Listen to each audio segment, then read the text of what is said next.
budget hearings. Tonight, we will have presentations from the Department of Public Works and Capital Improvement Projects.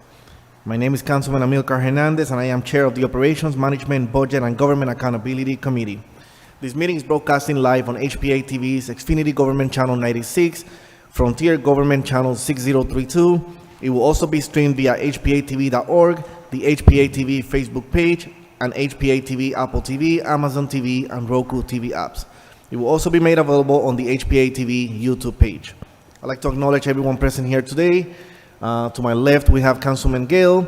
To my right, we have Councilwoman Bilodeau and my Majority Leader, Melanie Rossetti. And in a few minutes, we'll be joined by Assistant Majority Leader T.J. Clark and Council President Surgeon. To begin the presentation, I'd like to introduce Director of Department of Public Works, Christopher Hayes. Director Hayes, you have the floor, and please introduce the leadership team alongside yourself today. Thank you. Thank you, and through you, Mr. Chair. Next to me is Deputy Director Mailer of Public Works. We are here tonight to present to you the Department of Public Works budget. I'd first just like to publicly recognize the whole DPW team for their daily efforts to allow this department to succeed and to fulfill the requests and standards of our residents. I'd especially like to thank Petrell, our deputy, for all of her hard work and daily interactions with the residents. And I would also like to recognize Frank Della Ripa, our city engineer. He too works tirelessly for the residents of this city and unfortunately cannot be here tonight due to a death in the family. I believe it's fitting that we are having the budget presentation today because this is National Work Zone Awareness Week. So it's a great week to be talking about DPW. And I always like to provide a reminder that the DPW is not only the third largest department in the city, but we're one of the legs of the first responder stool. President George W. Bush made public works departments across the country recognized as first responders in 2003 during a Homeland Security presidential directive. That was directive number 8. And so we work proudly alongside of our brothers and sisters in the police department, the fire department, and ES&T. With that, we'll start the presentation. And I know we're all familiar with the mission, so we won't go about reading that, and we'll go to the next slide, where we look at the organizational chart. We are still holding at 234 employees, same number as what was in the FY2025 budget. The additions in FY25 were 2 additional engineering inspector technicians, basically road inspectors. Those positions were added through a business case, and both have been filled. So we now have a full engineering inspection division that now allows us to have inspectors out in the field as we discussed during last year's budget. Moving on to 2025 highlights, we have begun doing internal CDL certification classes for all of our active employees. What this has allowed us to do is begin to build from within and have someone who starts out as a seasonal maintainer or a maintainer 1 be able to work their way through the ranks and receive all the licenses and certifications they need to eventually achieve the status of a maintainer 4, our heavy equipment operators.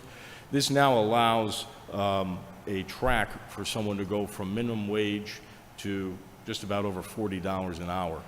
So it really can allow our maintainer system to be someone's career instead of just a maintainer job without going outside to receive additional training. So that has been a successful pilot for us that we will continue doing. We had currently 6 candidates go through and pass the CDL classes, and they were promoted to maintainer 3 because of that. As I spoke to earlier, the expansion of our engineering inspection division also occurred here in 2025. So now we have a full team of road inspectors that can be out in the field holding contractors accountable for their road cuts and their road repairs. And we are currently in the process and will have completed prior to the end of FY25 the use of the Violytics detection system. This is an AI-powered camera system that allows our inspectors, while they're driving, to have potholes and damaged signs automatically recorded and sent back to our main database for analysis and repair. Other highlights, I'd like to thank the council for the 30 new pieces of equipment that came to DPW in FY25 through the VET budget. And I think it's important to note that we had an increase in 128% of sidewalks repaired in the first 6 months of FY25, and we expect to continue that pace moving into the second half, or basically the fourth quarter of FY25. Weather does not allow us to continue to do sidewalk repairs through the winter, but we were able to repair 925 panels compared with the 405 panels repaired in a similar 6-month period in FY24. Also like to highlight that 400 street name signs are currently in production and beginning to be installed throughout the city as we replace missing signs and upgrade all of our street signs across the city. Reflectivity measures have changed within the state, and our signs are not compliant. So not only are we able to replace the missing signs or the damaged signs, but this is an ongoing effort working with DPW and the CIP team headed by Paul Drummy to replace all the street signs in the city so they meet those standards. MS4 has been a topic that has been talked about a lot in the press. That's the stormwater quality testing. We have been able to reach an MOU with the MDC, and our testing program is ongoing. And the last highlight I'd like to make note of is our forestry under the direction of Sophia Rodbell. Our forestry division has pivoted from a remove first mentality to a prune first mentality. Wherever possible, we are now pruning trees instead of removing them, and that is allowing us to have so far pruned 717 trees across the city and only remove 151, whereas in FY24, 570 were removed and 359 were pruned. Moving on to strategic initiatives, we are still looking to address line striping throughout the city. We see this as a major safety and quality of life initiative that we need to take steps forward on to get to a point where we could be in a 5-year rotation, 1/5 of the city be painted every year, so they never really fade, and we can hold to DOT standards. We're excited to utilize our permit division to hold road contractors more accountable for their road repairs. These are many times residents mistake potholes, for potholes, but in essence they are a failing road repair where a utility should come in and make the fix. So now that we have these 3 individuals who will be able to be out in the field, we're excited to use those to hold our contractors accountable, not only with the road repairs, but with the striping that has to go over many of these road patches. We are excited and continue to look to work with the MDC on stormwater issues and our MS4 compliance. The MOU that we reached on MS4 was an important first step to having our 2 organizations work more closely together. We continue to improve our street sweeping program by adjusting routes, putting up better signage, and we are trying to move into an approach where we have more direct neighborhood outreach earlier on. And then, as always, we are working to incorporate traffic calming, complete streets, and quality of life initiatives to all our roadways, parks, and facilities projects. Moving on to the budget comparison, we'll see that there's a very small change in the budget. General fund only 2%, Grants has fallen by 7.5%. So the recommended budget is reflecting an increase of $630,657. That really is based on union and non-union salary adjustments and the additional $300,000 that is going towards facilities and equipment services. The budget areas of focus are, one, there's $500,000 being put into the sundries budget to allow us to comply with our MS4 requirements and our United States Army Corps of Engineers flood control compliance.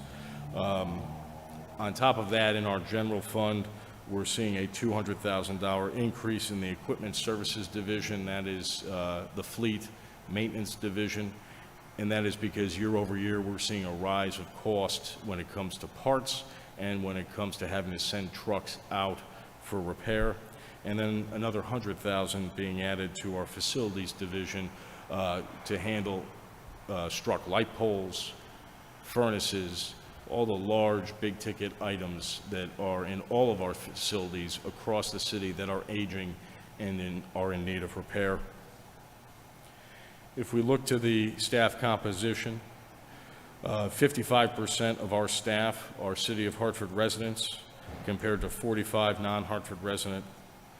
Our race and ethnicity numbers are 26% Hispanic, 51% African American, 20% Caucasian, 2% other, and 1% would prefer not to say.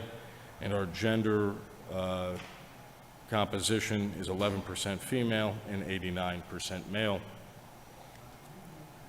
With that, that completes the presentation overview, and would welcome any questions. Thank you, Director Hayes, for this presentation. I'm going to start to my left with Councilman Gale. See if he has any questions. Councilman Gale.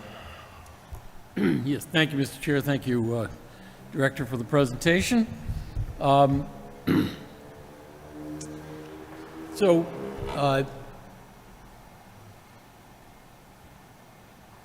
Glad to hear about the sidewalk repairs that have been done. And the sidewalk repairs, as I understand it, are to sidewalks that are owned by the city of Hartford predominantly. We've got all manner of sidewalks that are not owned by the city. Well, actually, I guess maybe the city does own all the sidewalks in front of our house.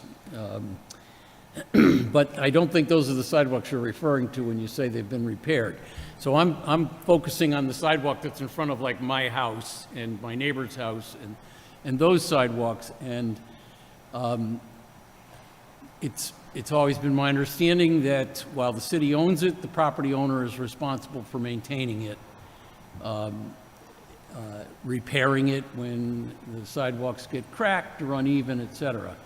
And historically, DPW, or engineering services, had sidewalk inspectors that went around and let people know.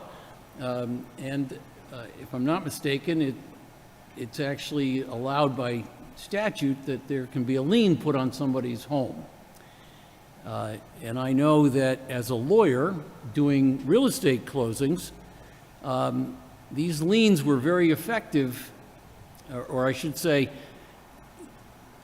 the city was effectively able to collect on these liens and get the sidewalks repaired whenever a house changed hands. I used to, early on, representing somebody who's purchasing a house, after you stop at the town clerk's office and do your title search, you'd go across the street to engineering. They had these big books of sidewalk liens, and you'd have to check and make sure there was no sidewalk lien. And if there was, you had to tell the seller, well, there's a sidewalk lien, you got to get it fixed, or you got to give me $1,500 as an adjustment so I can get it fixed. The net result of that was, it seems to me, that the city's sidewalks were in much better shape than they're in today, because I don't think we've had any sidewalk inspectors for quite some time. And I know you've just gotten to the point of getting street inspectors, so, but, you know, we're just going to push, right? My question is, what's the current thought process within the department? Where do you see us going in the next couple of years with respect to these sidewalks? Because I know, when I walk around town, I mean, it just strikes me, we have very dangerous situations all over the place. No, absolutely. In the last 10 years, there has been a change in approach. It was determined that the replacement of sidewalks were the responsibility of the city, and the vast majority of the panels discussed in this presentation were at residential locations.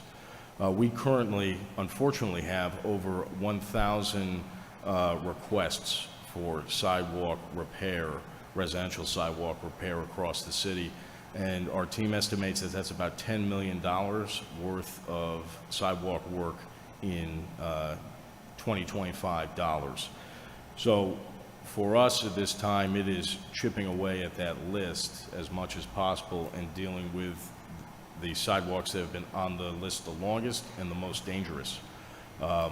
We were able to receive a grant to do a sidewalk assessment citywide. We're waiting for that to occur this spring through, I believe it's the Beta Group, and that will at least give us a assessment citywide of where the worst sidewalks are.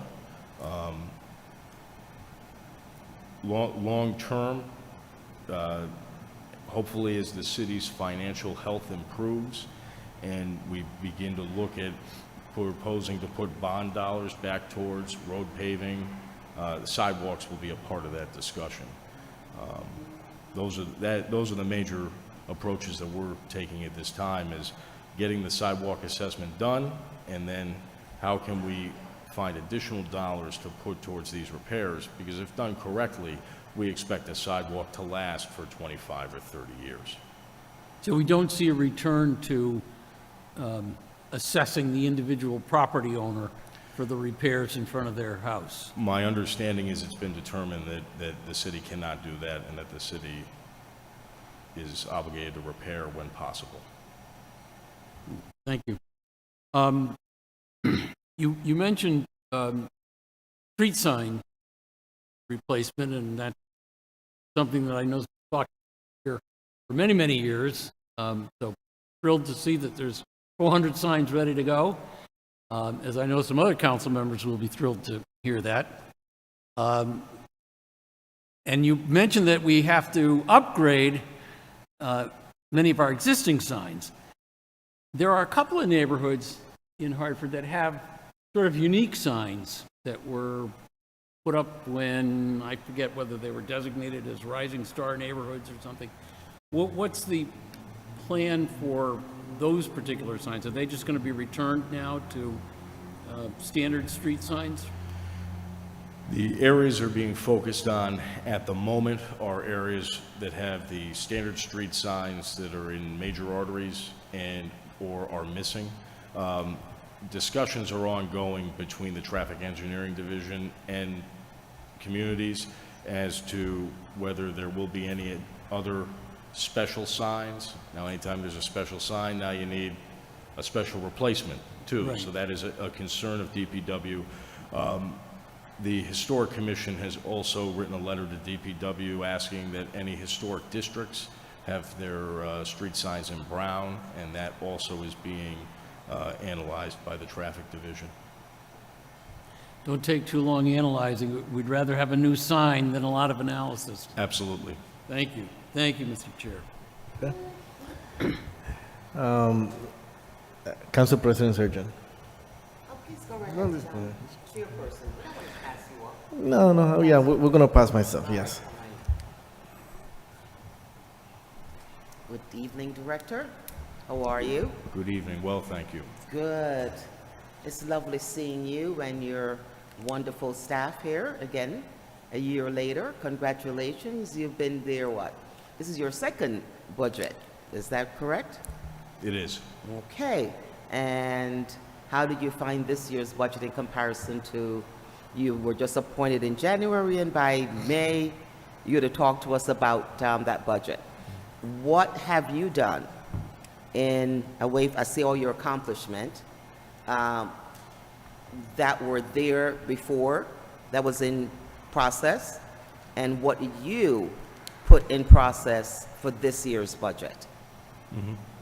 Well, I would say that with the budget in FY25 being a flat-funded budget, really outside of special projects like the street sweeping initiative is a great example of one that was a carryover from the Bronin administration. But the majority of bones of the department were the same through FY24 to FY25. As we look to FY26, the changes we are making are somewhat minor because of the fact that we are flat funded. So the basics continue. We need to take care of sanitation. We need to have a full streets division to take care of potholes, the parks division, etc.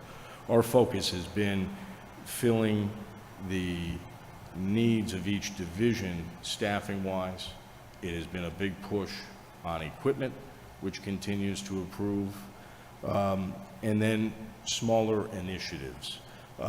The Prune First initiative in forestry is something that has happened during this given year, but fiscally, the adjustments that were made last year were only $85,000 towards the MS4 program and 2 road inspectors. This year, the fiscal adjustments are the $500 towards MS4 and Army Corps compliance, and the $200,000 to equipment services and the $100,000 to facilities. Those dollar amounts are all just to, one, allow us to have a full MS4 program up and running with dollars that can be tapped by all the departments that are involved, whether that be DDS, Corporation Council, ourselves, or HHS, and the equipment services and facilities adjustments were to combat rising costs. Could you tell me what an MS4 is? MS4 is the EPA stormwater quality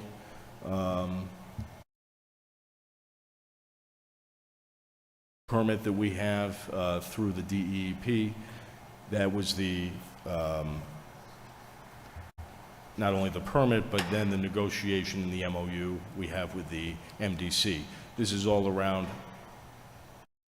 improving the maintenance of catch basins, testing water where separated stormwater goes directly into a water body, and then if that water is polluted, tracing back up the line to find where the contaminant is. So that could be that there is an illicit discharge, that over the years someone connected a sanitary sewer line accidentally to the stormwater line and that needs to be removed. Or it could be someone has put dog waste into a catch basin while walking their dog and the catch basin just needs to be cleaned. It can even be that there is excessive dog waste or goose waste in a park, and that while raining, that water contaminated finds its way to a storm drain. So it's on the MDC and the City of Hartford to trace back these issues to then remediate the problem or work to remediate the problem and improve the water that is exiting into our impaired water bodies. Thank you. I didn't realize it was so involved. Thanks for that explanation. And thank you for the street sign, because I was coming out here ready to like yell at you. It's like, where is my street sign? And Councilman Gale heard me talking about it. It's like, you know, so thank you, because we did put the money in the budget for the street sign. So those should be coming up pretty soon, being installed? Yep, they're already being installed by our sign shop. A number of them are being installed over in the Blue Hills Avenue neighborhood right now, right along Blue Hills. I know that a number have already been installed there, and we are printing as we go. We greatly appreciated the dollars that the council allocated in the operating budget, and then also through the CIP budget, Paul Drummy was able to put together another $100,000 that is also aiding the first round of this project. And so, from your assessment, how many more street signs needs to be replaced, or We're doing that assessment now. We know it's much greater than 2,000. less or more? It's going to be greater than 2,000 additional signs. Are those missing signs or signs that need to be replaced because of the new regulations? Replacement due to the new regulations and missing. It's a total number. We're looking to replace all signs across the city So that we're are talking missing about, or out of compliance. and you did 500,000 for, how many, for 400 signs? No, 140,000 handles the 400 signs installation, and I believe another 250 signs that we don't have in hand yet, but I will confirm that number and can report back. So you had a total of about 200,000 in the budget for 140,000 in the budget for this 400 initial- signs. It And wa- you- We had the 400 blanks, so we were able to use the 400 signs we already had that did not have names on them. And then, because the cost is down when we just need to print the names, and then we're looking at purchasing additional. So I can give you a full number of what the 140,000 is going to bring us in total. I will put that together and have it sent through OMBG.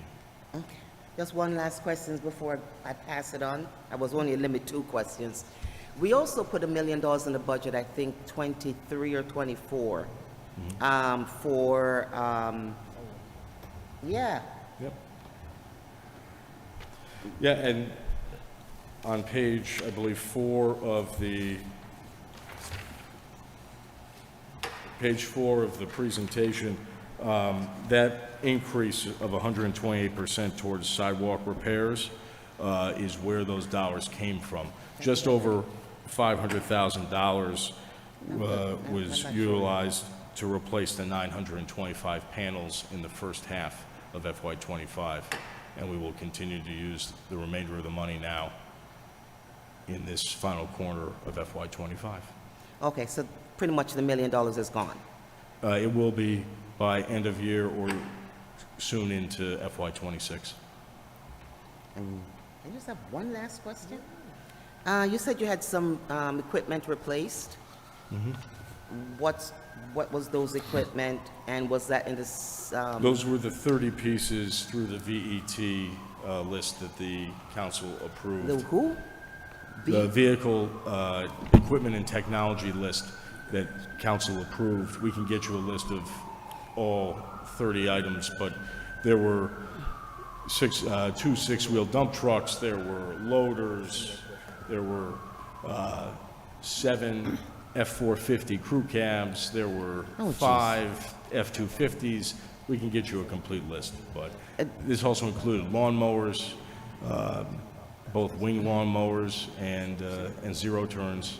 It was an extensive upgrade off of our list of equipment, and we went to the items that were in the worst stages of disrepair. 85% of our fleet is currently past its useful life by Okay, municipal so standards. could you send us a list Absolutely. of what is left to be replaced, since 75% of your, so at least going forward, we know a list of your equipment, that needs to be done. We certainly can provide that. And in general, how the VET has worked in the past is that a portion of dollars are approved, and then we work off our list of most needed equipment to make it work with the dollars budgeted. Thank you, Director. No problem. Thank you. All right, I'm gonna jump in now and do my questions now, because I'm gonna piggyback on this vehicle conversation. You missed your turn. I'm gonna turn right back. So, under vehicle equipment services, there's a line item for motor vehicle repair. That line item has increased by $270,000 compared to the year before, to this year.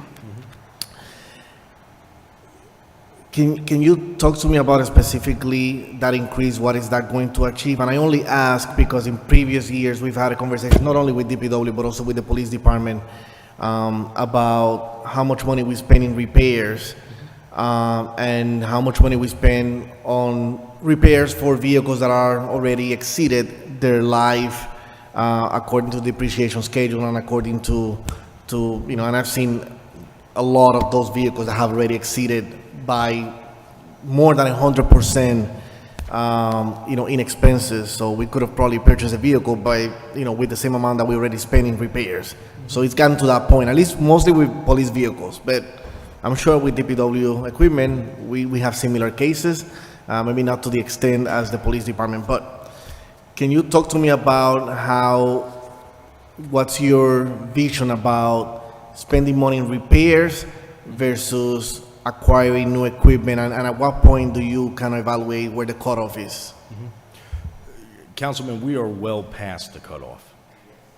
So 85% of our vehicles are past their useful life. We are running sanitation trucks that are from 2005 and 2006.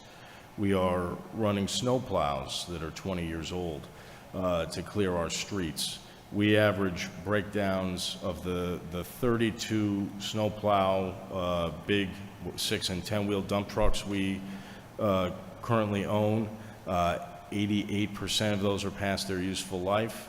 We expect during a heavy snowstorm that we'll lose 6 to 8 of those heavy snowplows because of failed hydraulic hoses, PTOs, devices on these trucks that we are having problems with because of their rust and their age. So from that regard, our repair budget is going up because we need to keep these items on the road. On top of that, we're seeing an incredible increase both in the purchase price of vehicles and the purchase price for both parts and for sending trucks out that cannot be repaired within our heavy and light equipment shops. So an example for you is the 6-wheel dump truck that plows the city streets, the big ones. They, in 2006, because we still have them on the road, they cost $104,000 a piece.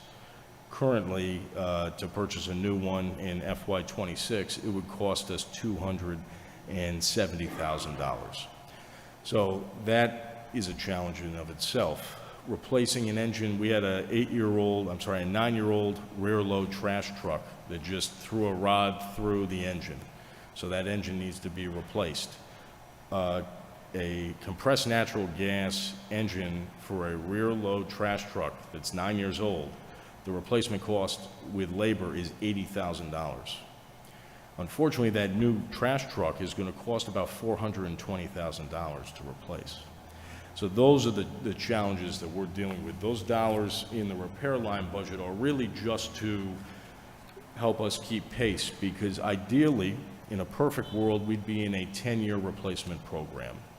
And to replace all of our DPW vehicles within 10 years, that would require an investment of $4.5 million a year in 2025 dollars every year. And that way, after 10 years, you auction off the truck, you use the proceeds, and you move on. Not many municipalities can operate in a 10-year structure, but if not 10, then you look to try to do a 15. And there have been so many delays due to the fiscal issues that the city has had that they have not been able to keep up with our with the fleet. So this number really is just to keep things rolling. We'd love to be in a 10 or 15-year replacement plan. I know at this time the mayor is in discussions about moving DPW and fire towards a lease purchase bond, somewhere in the neighborhood totaling between fire and DPW of $25 million over basically a 5-year period. So that would get us closer to a 15-year replacement program. Thank you. My last question is, out of your almost $23 million in grants, about 7.4 are federal ARP, ARPA funding. I have heard of other cities or states, throughout the nation, concerned about their capacity to spend the funding within the allotted time. Most of the ARP funding has to be spent by December of 2026. I don't know if there's any other ones that are outside of that range, but I believe all of it's December 2026. Based on the dynamics with the federal government, I'm sure that there won't be extensions, to be given. How do you have a plan to make sure that we spend that 7.4? You have a chunk of it for the pump stations repair, and the other portion is for the Goodwin and Kinney Park. So between those two, then you got your 7.4. Do you have a strategy in place to make sure that we spend this money in this coming year and we don't lose on any of it, as other cities have already experienced, having that issue of being able to spend it in time? Yeah, the engineering team is well aware of the deadline, and we believe we will be able to spend all the money before time runs out. And not having any more of this ARPA money is not going to cause any losses in your day-to-day operation. These are special projects that were designed with this money, so nothing will be affected beyond just these special projects, correct? Correct. We have no positions or ongoing expenses that are operating through the ARPA funds at this time. Thank you. Majority Leader Rossetti. Thank you, Mr. Chair. Director, Deputy Director, I have couple of quick questions. At our presentation the other night, Health and Human Services had told us that they got rid of their 2 blight remediation team positions. Understanding that you also have blight remediation team and I think Development Services, does their removal of those 2 positions affect us adversely?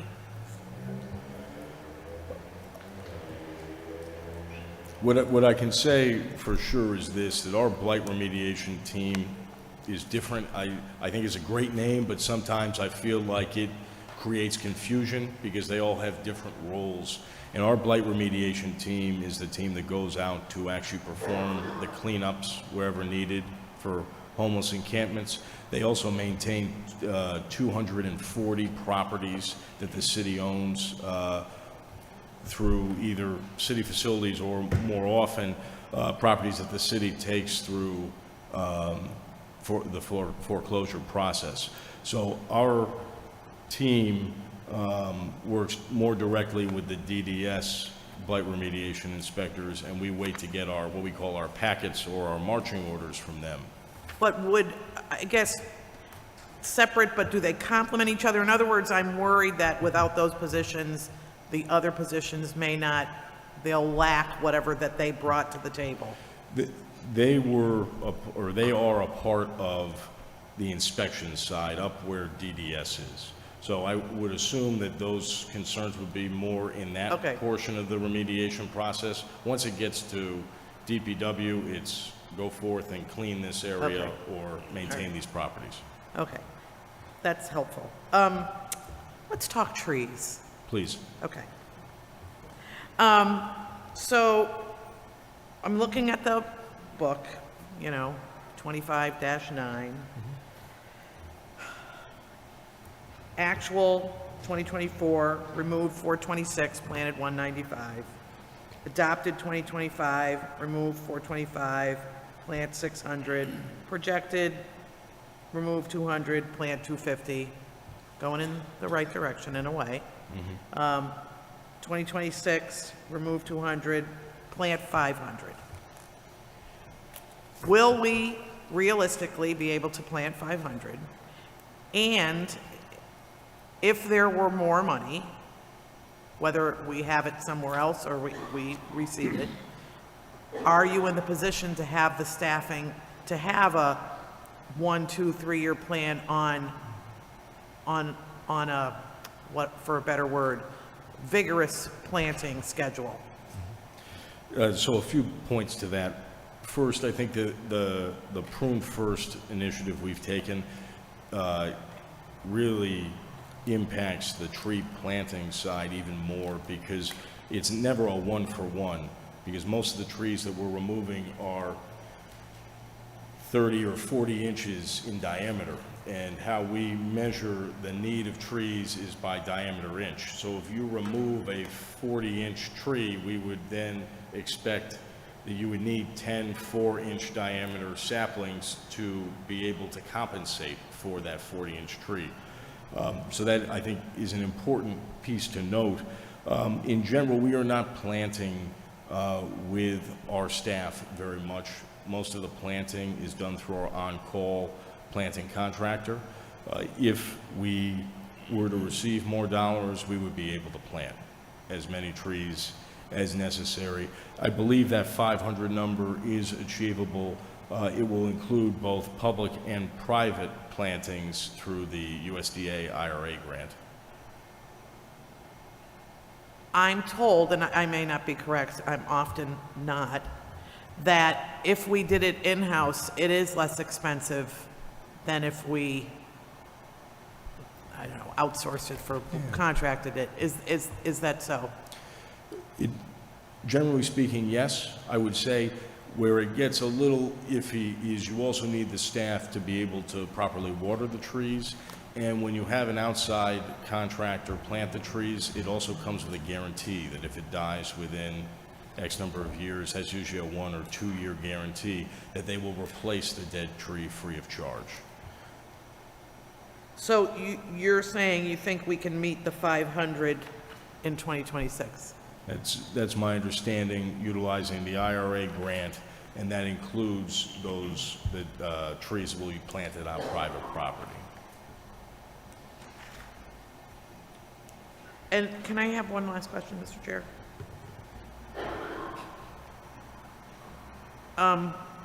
Now Shirley laughed and made me lose my train of thought. On page 5,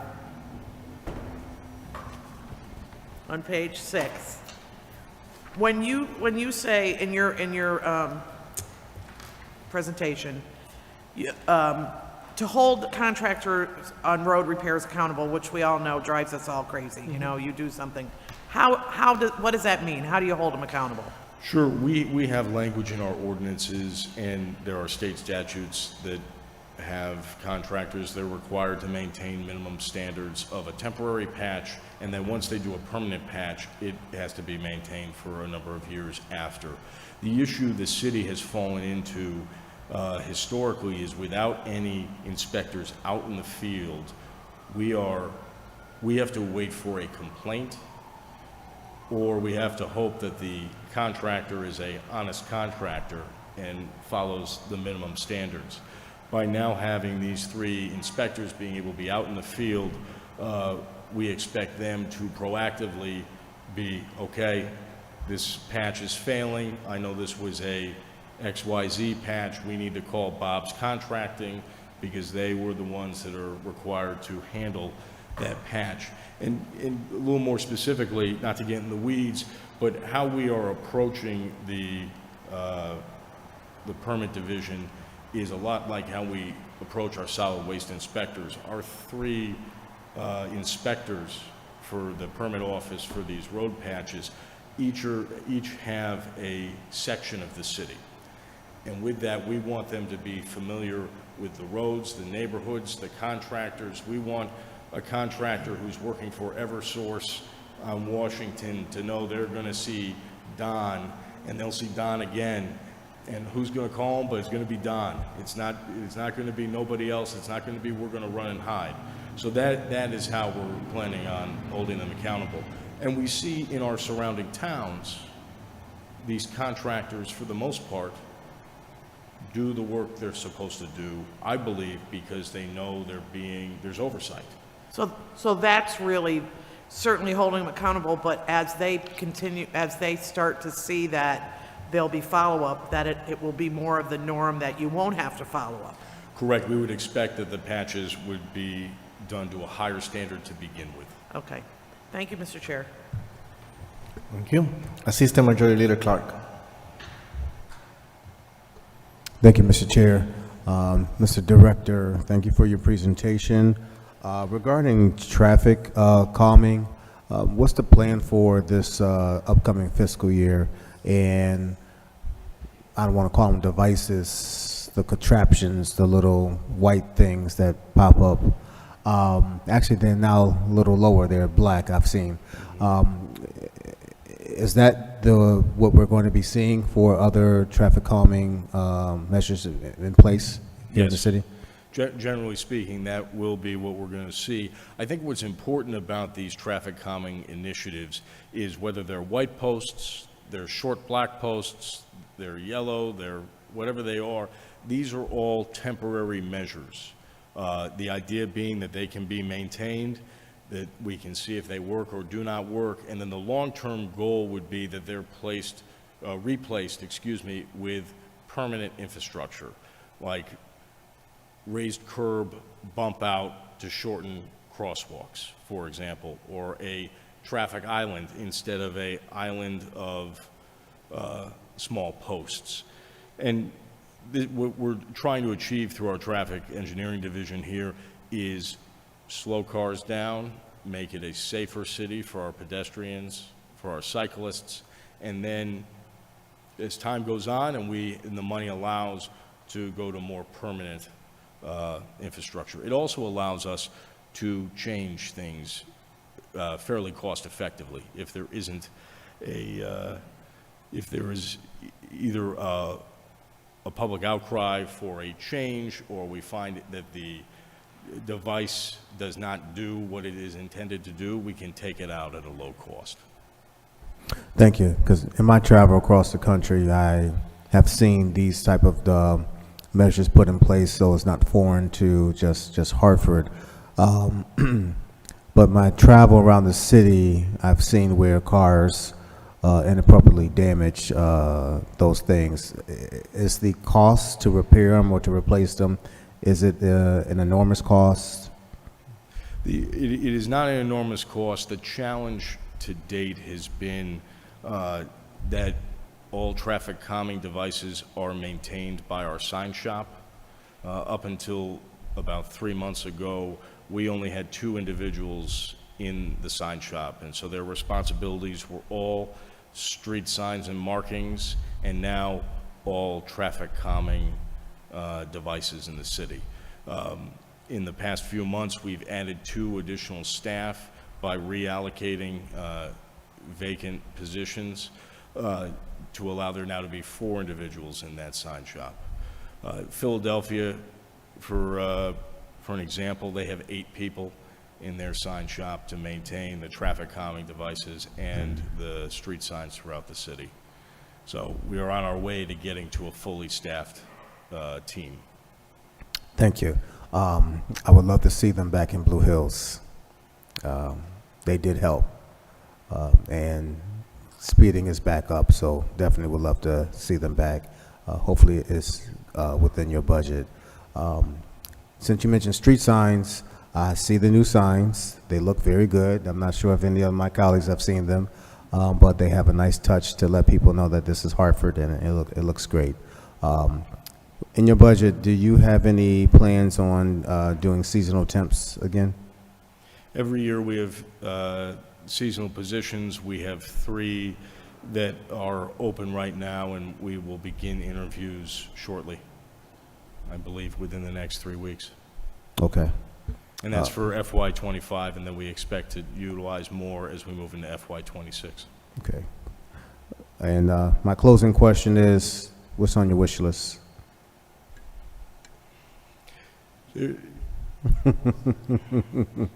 Well, I would say this. Our DPW's wish list has a lot of different elements to it because we're such a large department.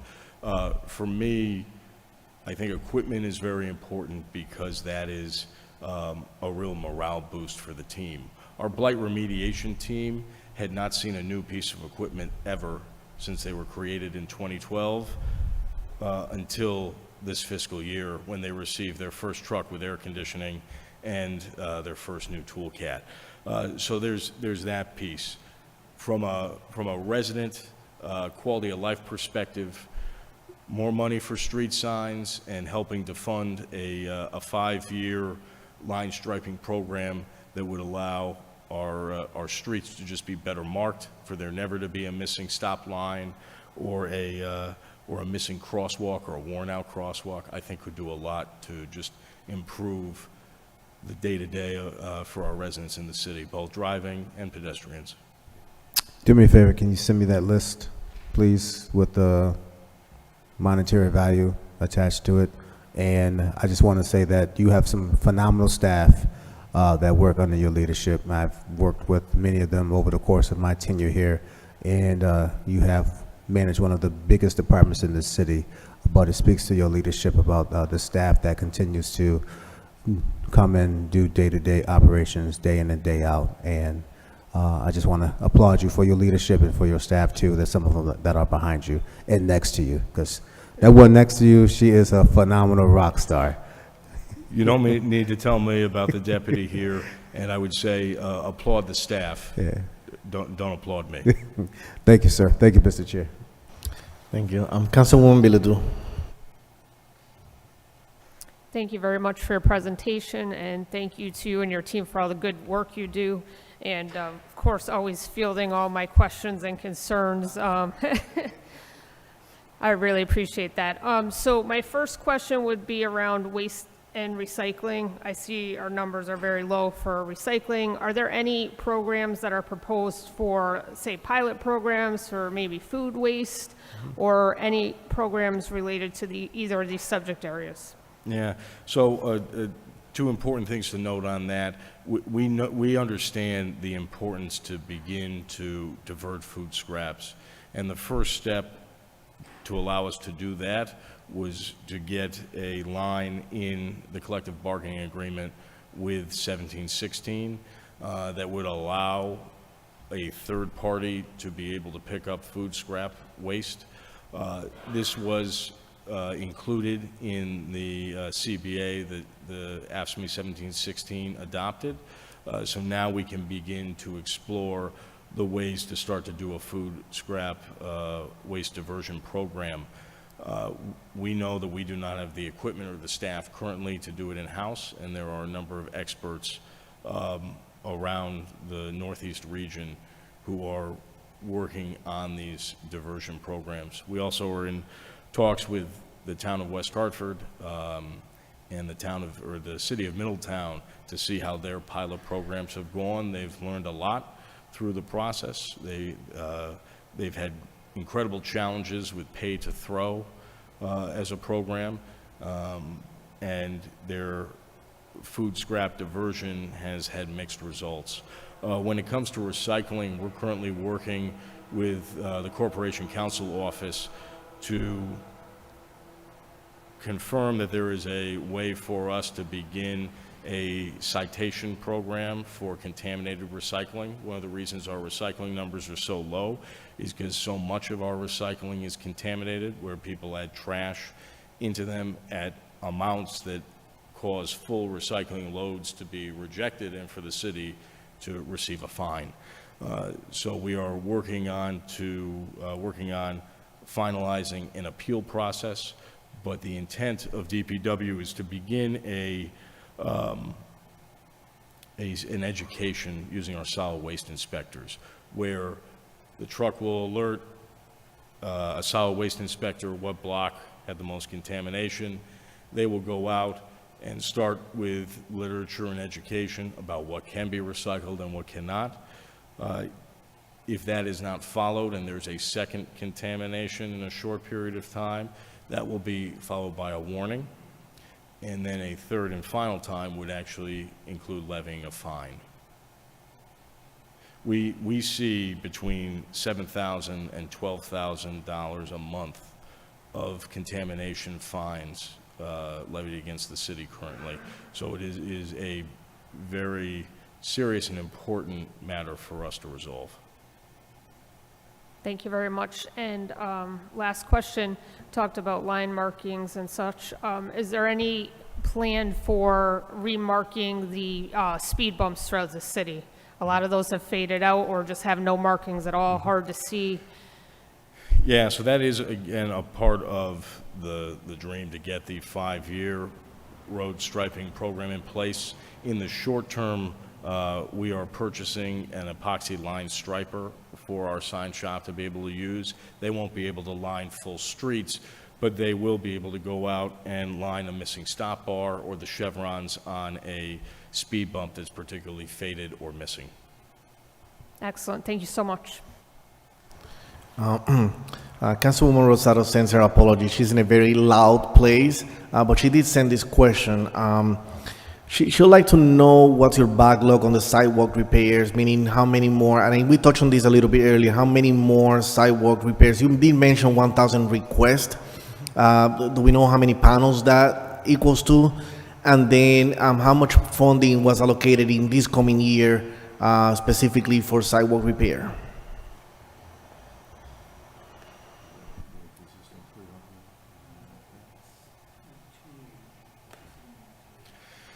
So the additional funding outside of the million that is being spent down, there's an additional $280,000 in the budget for sidewalk repairs for this year. So that's that repair number. When it comes to the waiting list of 1,000, we estimate that in a given property, you can have 2 or 3 panels. So we would assume there are probably about 3,000 panels in those requests. Where I have concerns is not only do we have these requests, but what panels are not being requested, and this doesn't include major commercial areas like downtown. We're all aware that Pratt Street, the bricks are beginning to have problems again. And so there are other major areas, major commercial arteries throughout the city that I think will need sidewalk repairs as well that aren't included in this 1,000 number. I think it's important to note that we have changed our approach.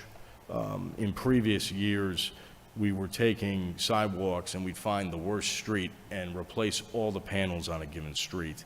And now what we're doing is we are focusing on bad panels, because sometimes 50% or 60% of the street can still be in good condition. And we'd rather do 40% of the street and then go to a different street and stretch the money out, if you will, than doing brand new sidewalks from main artery to main artery. Okay, thank you. If there's any follow-up, Councilwoman Rosado will let me know, or she will send an email to you guys. Councilman Mitchum. Thank you, Mr. Chair. Thank you, Chris. And I missed part of the presentation. I had childcare duties, but I appreciate y'all, and I did look at it. A couple questions. You mentioned in passing doing homeless encampment cleanups. Is that also something that you get, like, the DDS team says, go here, or like what, how does that work? Sure, that is fairly extensive. That's the Hart team. So that starts with Patricia out of HHS, and then it goes, she works with PD to have the initial reach out along with DDS, and once the folks involved have been relocated, then the BRT team comes in, our blight remediation team comes in and cleans up the encampments. I should also note that our Parks Division is doing more and more encampment work, as well as the Hart team identifies areas within the parks, which is taking away from the general maintenance of the parks. It's been a real challenge. You see a Parks Division that's at about 50% of staffing levels from 10 years ago, and now not only are they worried about mowing, line striping, litter pickup, but now it's, before you litter pick up, we need you to clean this homeless encampment. So that's adding to our staffing challenges. How, I mean, if you know, like, how many homeless encampment cleanups, like how many are you doing in a year, a month? I mean, like, what are we talking about? Well, I mean, I can tell you within a week, you'll see us between Parks and BRT handling somewhere between 6 and 10 in a given week. There's certainly less in the winter, or we're going to handle ones that are deeper in the wooded city properties. I think it's important to note, Councilman, that those same individuals in our BRT team, I said this earlier, they are also in charge of maintaining the exteriors of all the properties and lots that the city has taken through foreclosure. So there are about 240 additional properties that they are mowing, shoveling snow, doing leaf cleanup, and on top of that are going out to these both illegal dumps and to homeless encampment remediations. Sorry, you just said in passing, and it struck me, I want to make a note of it. The staffing is at 50% as compared to how long ago? 10 years ago, and that's for the Parks Division. Thank you. Speaking of dumping, I feel like every year I ask about dumping, and I know you had said in the past that there was to be a system so that the regular trash pickups could sort of push a button on the truck or sort of make a note of those places that everyone knows in their neighborhood. This is where couches grow on the sidewalk. Yeah. Is that I still see those places in my neighborhood, and as I go around, is that happening? What's the status of that project? Absolutely. That system was bought out by another vendor, and we found that the quality went down with the buyout, and so we chose not to renew that system this year as we look to find a better system for the city. That was costing taxpayers about $40,000 a year. So that system is gone. We are doing a lot more by radio communication. The challenge that we have yet to solve is the education process. So we see that there's a couch on a sidewalk that was left by a homeowner that didn't know what to do. So it's going to take probably a day or two for the solid waste inspector to get out, to notify the property owner. Does the property owner still have bulky pickup items? If they do, or a bulky pickup ability, great. They then call it in. Now, then that bulk pickup isn't going to occur until their trash day, when the bulk truck is in that area. So there is a delay, and then if someone refuses to pick it up, it quickly snowballs. So we have yet to solve how to more quickly address these small issues. I would say, with the help of the Hartford Police Department, illegal dumping is being prosecuted at a much more significant rate, and we're seeing a lot of success in the arrests there, in the hot spots around the city for those larger dumpings of tires and whatnot. Gotcha. So, and that you said, that vendor that you got rid of, so we're not paying that 40 grand is not in this budget. Have we replaced it, or are we just sort of, is that to be determined? It's to be determined as we find a better waste mapping and notification software. Gotcha, thank you. Coming around to some of what Councilman Clark was talking about all those bollards and those things, I think I ask about this every year too. The protected bike lane on Weathersfield Ave, which was supposed to be traffic calming after someone got killed, still every time I'm there does not function as a protected bike lane because there's no signs that clearly indicate where the cars are supposed to go.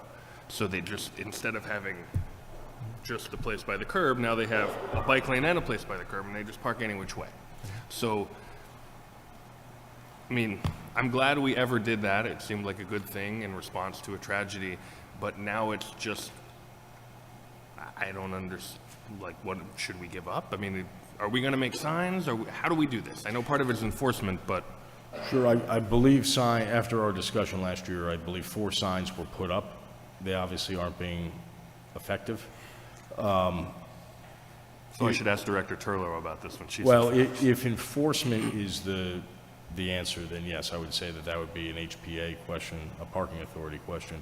But if it comes to it's time to look at the street again and look at a different approach, that would be DDS for design and then DPW for construction. But as it stands, some signs are in place and we're hoping for the best.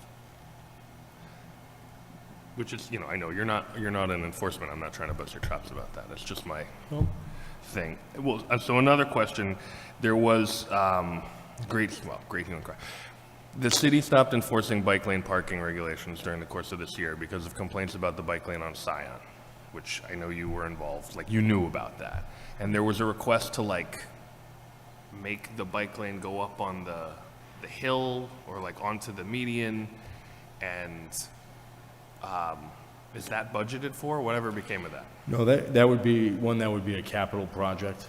I will say that the mayor has been very receptive to and believes that one of the ways to better utilize bikes for the city is to use paths and protected areas, especially around our parks. And how can we better utilize our parks in safe bike transit? So there is that piece. Like I said, in our budget, we wouldn't have a capital project like putting. So that's not you. That's all my question. Yeah. And then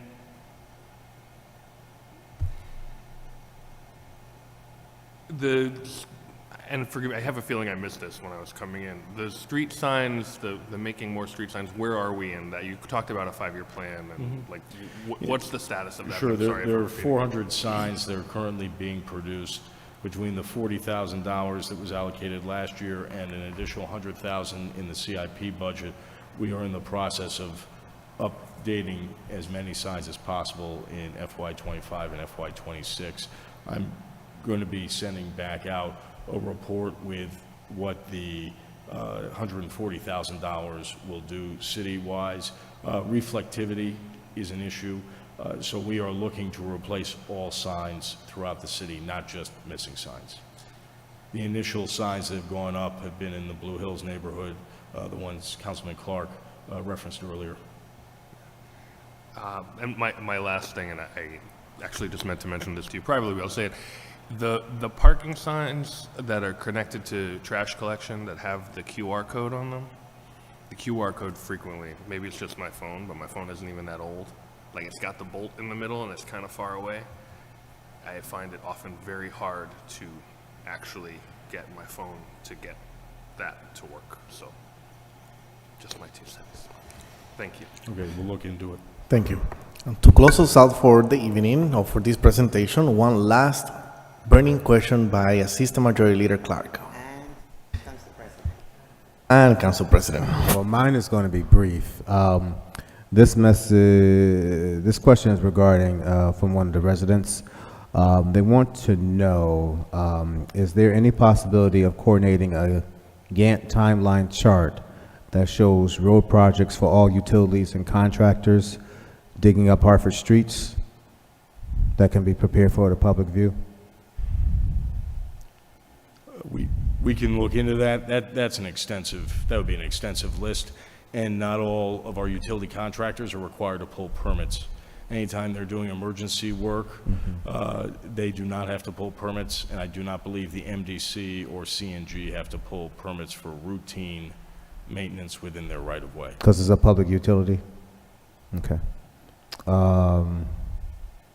And the second part was coordination between and cross communication to prevent tearing up recently paved roads, but that's something that I know firsthand that's hard to coordinate because of the public utilities and any type of emergency calls.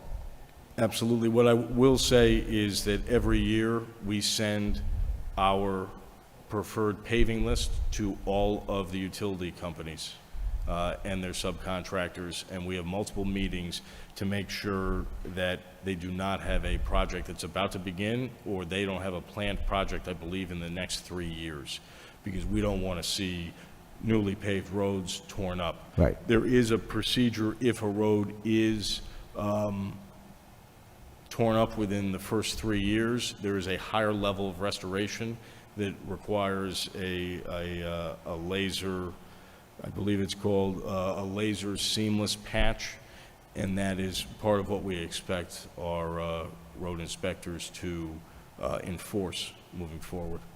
Okay. Thank you. Thank you, Mr. Chair. Council President Surgeon. And thank you, Mr. Chair. Following up, that was one of my questions to the wonderful person who's actually watching this budget hearing. You answered the question by saying that anyone who is digging up the streets or doing whatever don't need to file a permit with you? Not all of them. Some Not all. do, some don't, in some situations they don't. Okay, which situation they don't need to file a permit? And you can send that in writing. I will, but I can tell you any emergency repair does not require anything in writing. So if there's a vault that has a failure for an electrical and they need to go in, or there's a gas line leaking, or there's a water main that is broken, no permits are required. Okay, so if they don't have the, all right, but at least they would notify you. Sometimes. Well, that's what I'm getting at. So if you send a list, if, an emergency, maybe we should start requiring, seeing if others, they have to, in emergency, notify someone. So at least this way your inspector will know to go back and double check to make sure those patches are done properly. Absolutely, and we've been looking at what PURA and state regulations will allow us to do in that regard, as we've taken a deeper dive with multiple council people here in updating the road cutting ordinance. Okay, so let us know, because it's something I'm really interested in. Also, your single-family neighborhoods. There are some neighborhoods which are single-family. And I've gone to different states, and I've seen where, the one person, the truck, they come, they pick it up with a little thing, empty the garbage can, and put it back down. Is that something you could possibly do a pilot program on, if we had one equipment to test it out to see if it works in the city? And what is the experience? I'm sorry, I couldn't No, hear so you. for example, if you have a single-family neighborhood, and normally in our city, we have the sanitation workers, who are manually, picking up the bins and emptying it. But if you have a single family or a street that doesn't need a manual bin collection or emptying, would that be helpful in going forward? So looking at maybe a pilot program. We have one? These side load trash. Whatever that yeah. thing is called, yes. Yeah, it's a side load automated truck. So are we utilizing it now? We have 4. 4? What streets are you doing it? Well, it depends on the day, and Oh, it depends on if they're working, because they're all greater than 10 years old. Oh, okay. So I've never seen them. This yeah, is great. They do different areas of the city, and they are focused in the single-family neighborhoods where there is less car traffic and you're able to Right. get tight to the curb. They also service all of the mushroom-looking green city trash Right. cans on the streets when Yeah. they go out at 3 in the morning. Those are serviced by a side load truck as well. Our goal is, over time, to use less rear load trucks and to purchase more sidearm or automated trucks, because not only can they do longer routes, are they more efficient, but also the rate of workers' comp is near zero, whereas the injuries that the people who are behind the truck and the repetitive use injuries that we see are exorbitant. So in your upcoming possible, vehicle budget, you were putting in at least for one of those again? Correct, and there's one in the current VET that we're waiting to purchase based on seeing how a new manufacturer's vehicle comes into place. Unfortunately, much like fire apparatus, I know you all are aware of the challenges there. Currently, from the date you purchased to the date you receive a sanitation truck, whether that is a rear load or an automated side load, we're looking at 18 to 28 months before we are able to actually utilize the piece of equipment. So that means, do you have to pay them upfront, 2 years or in advance? And, well, we will purchase it, and then the price can change if it exceeds a particular number of months before we take delivery. and if parts go up, Wow. or if tariffs impact the costs. Thank you, Director. All right. Well, thank you, Director Hayes, for this presentation and answering all these questions. Thank you to your team for being side by side with you throughout this journey. And thank you to the whole DPW department for the great work that they do in our city. At this point, we're going to take a 5 to 10 minute break as we transition to our next department, the Capital Projects and Operations Department. So thank you.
All right. Good evening and welcome back to the thousands watching us on HPA-TV tonight for this amazing presentation from the Capital Projects and Operations Department. So with us tonight, we have our Director of Capital Projects and Operations, Paul Dromey. Paul Dromey, the floor is yours, but before you start, please introduce the leadership team alongside yourself tonight. Thank you. Of course. Good evening, Councilman. To my left, far left, I have my CIP budget analyst, Christopher Amaya. To the right of him, I have the Director of Sustainability, Cecilia Drayton. To the right of her, I have Julia Jack, the city's amazing city architect. And to my right, we have our Director of OMBGA. School Construction Renovation Program in the state of Connecticut, and it is, in part, the support from this council that is keeping these projects on schedule. At times, scheduling special committee meetings to give this office the approvals necessary to move these projects forward. And it's not just the schools, it's the other municipal projects that rear their ugly, unforeseen condition head to where we need the support of this council to keep these projects back on track. And for that, I thank you all for calling the special meetings that are necessary and to really support myself and the amazing colleagues that I'm privileged to work with day in and day out to get these projects moving forward. With that said, so today I am presenting the fiscal year 2026 recommended budget. And the presentation overview, I will we've done introductions, I'll breeze through some definitions, and then I really want to highlight some of the fiscal year 2025 CIP updates, which is important because there's a lot of projects in motion already that this council has approved, that this council, the administration, has gone out and sought federal and state funding to help support capital projects. So I am going to review the current projects in motion, and then we'll move on to the fiscal year 2026 recommendations. Okay. 5-year plan. We've seen this year after year. This is my 3rd year doing this, so I'm going to, with respect to your time again, breeze through a few of these slides. So the asset classes: facilities, infrastructure, parks, transportation and mobility, schools, and schools. We go before the Planning and Zoning Committee every year, the Commission every year, to present the full list of asks from all of our asset class leads to make sure they align with the Plan of Conservation and Development. And this year's submission was approved unanimously by the P&Z, and we presented in turn to the mayor and the administration, and now here tonight before the council. The updates that I spoke about. So the accomplishments: school construction. The Buckley and Burns schools are scheduled to be complete in December of this year, which we're excited about, and I will offer the council a tour. I also sit as the Hartford School Building Committee Chairman, and I'm happy to talk with the respective project teams to these school construction projects and set up a tour if you would like. Kennelly, Wish, and Betances are in construction, while the design has started on Moylan, McDonough, and Parkville. And then we have Sanchez, and Batchelder in project implementation phase. Going to our streets, Farmington Avenue Streetscape project is in construction. The Maple Avenue Streetscape project is scheduled to be out to bid in the spring of 2025. And then we have the North Main Street Streetscape project going out to bid in the fall of 25. We're excited about all these projects. Continued areas of focus: limits of pay-as-you-go, school construction, traffic calming and flood control, and then operational efficiencies and streamlined reporting on capital projects. Overview of the active projects. So currently, we have 76 projects in motion. I think it's important for the community that's watching this and can watch the recording to know all the projects that this council administration have approved and are in motion now. So with facilities, 17, infrastructure 11, parks 14, transportation 25, and then 9 schools in motion. Total of 76 at about $925 million. A few highlights of the facilities.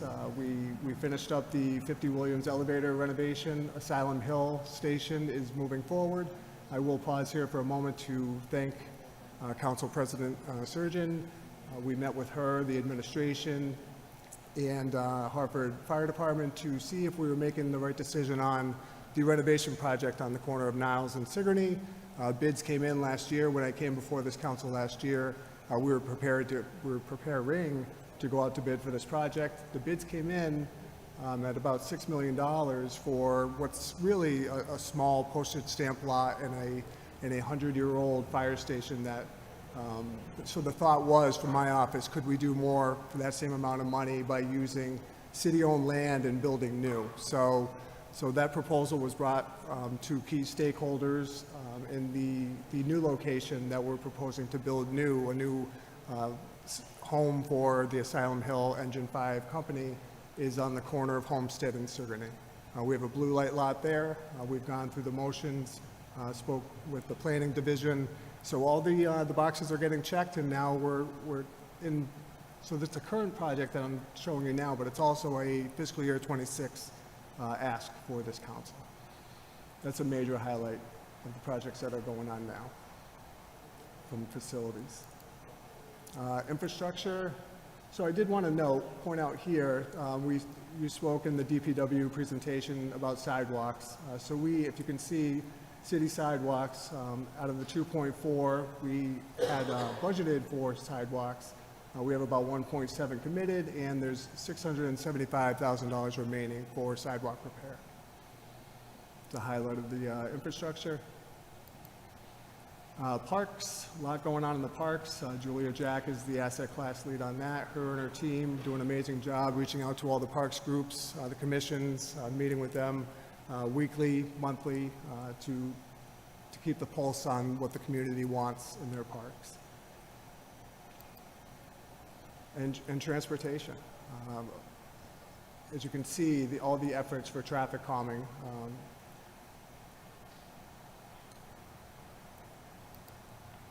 And then we have the schools. So fiscal year 2026 recommended capital improvement budget. We're going to talk a little bit about CIP sources and uses. I'll hand this over to Julian.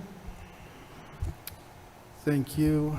On this slide, we have a very simple table just outlining where the funds are to support the FY26 capital budget are coming from. And you can see that's a similar list of sources that we've seen in recent years. There's a portion that's coming from assigned fund balance, and so that's coming from the FY24 surplus. A portion of that was set aside in assigned fund balance for the upcoming capital budget. We have the CapEx, which is the FY26 general fund contribution at $2.9 million. Capital reserves at $3.9 million. So over time, as projects are completed and closed out, and any residual funds lapse into capital reserve and can be repurposed. And then we also have the local capital improvement program. This is the state-funded program. And you might remember last year was the first year that the state was operating this program somewhat differently than had traditionally been operated. It had always been a reimbursement type program. And then in the current fiscal year, they transitioned it over to just an outright upfront payment to municipalities. So the cities and towns have their LoCIP allocation in hand at the beginning of the fiscal year. We started programming it right into the city budget, just to eliminate having to come back and go through another step with city council after the fact. And it also helps to demonstrate to the state that it's part of the capital plan if we've got it built right into the budget. And then the uses are just broken down here on the summary page between the uses of our local sources, which are the first three items of the sources. 10.5 million that's funded for local uses, and then the LoCIP, funded from local sources. And then the LoCIP funding is going to all be exclusively for LoCIP eligible projects. which in this year will be going towards road milling and paving and sidewalk and curb repairs.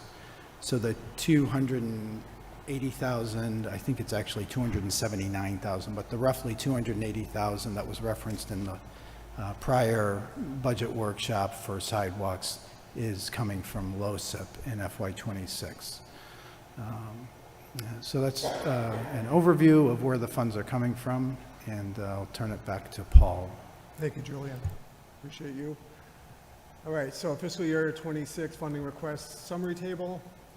So here we have 29 projects coming before council tonight, 7 for facilities at just over 4 million. We have 10 infrastructure projects coming before council at 2.5, 2 parks projects at 1.6, transportation 10 projects at 2.2, totaling, as Julian had mentioned, for local ask is 10.5 million. How do these align with the POCD, Plan of Conservation and Development alignment? So 10 projects align with the green, 2 projects on grow, and I have a little note here just to give the community a little better understanding. So green, sustainable environment, we have 10 projects. Grow is more prosperous economy, 2 projects. Live is more equitable community at 8 projects. Move is more mobile transport at 8 projects, and then we have vibrant culture for 1 project. So how qualifying and how we're going to quantify those to the 10.5, and this is the breakdown between the POCD alignment, 2.2 for green, 1.1 for grow, 5.2 for live, 1.7 for move, and $250,000 for play. Funding request submissions. So for facilities, as I had mentioned earlier, with the redirect to build new for Firehouse 5, is the 1.8 million. Takes the prize for facilities this year. The municipal facilities, as you all know, you may know, as I've mentioned in prior years, is that catch-all. What we don't know is going to happen during the fiscal year in a funding source to where if something comes up that's not planned that we can use. For example, the peeling paint and the water coming in on council chambers, we had done about just over a year ago before we had our last budget hearing. So items like that, when we have roof leaks that aren't accounted for, so that's the municipal facilities. We have some money going toward HPD and their facilities this year. The firing range behind 50 Jennings, behind DPW, is in need of some improvements for safety reasons. So we have $750,000 going toward that. The detention facility at Hartford Public Safety Complex is beyond its useful life. The holding cells are in dire need of a renovation, so HPD really did some great diligence working with CIP to present us with quotes, did a lot of fact-finding on what it would take to get these cells renovated. So that's $240,000. We have a really fix and repair type of budget for roof replacement. Will get us by until, the city can try to find some money to possibly do more. And then we have the curtain wall across the street here at the main branch of the Hartford Public Library. I don't know if anybody's noticed, if they parked in that garage, you'll notice that all the seals are broken on all those windows. There is infiltration coming in, so we set aside $100,000 to start the design process on that. And then lastly, for facilities, everyone, is rooftop solar program. So this is $90,000, which is the 20% for school construction grant city share, right? So right now we have, a few years back, we submitted on the Weaver High School project. This council approved the budget for that rooftop array. That is moving forward. We brought on the engineer. We're excited about that. This will cover the next few schools on that program list, the next couple. What's exciting, and that I'm happy to report to this council, is beyond the 80% that we'll receive from school construction grants, there are also, through the IRA, the Inflation Reduction Act, there is the income tax credit that we are now able to utilize. So essentially, after we receive our 80% back from the school construction grant, we'll submit for the last remaining 20% for income tax credit. So essentially, these projects, this program that we've developed is going to be at no cost, and the benefit from the green production will be all the cities. So we're excited about that.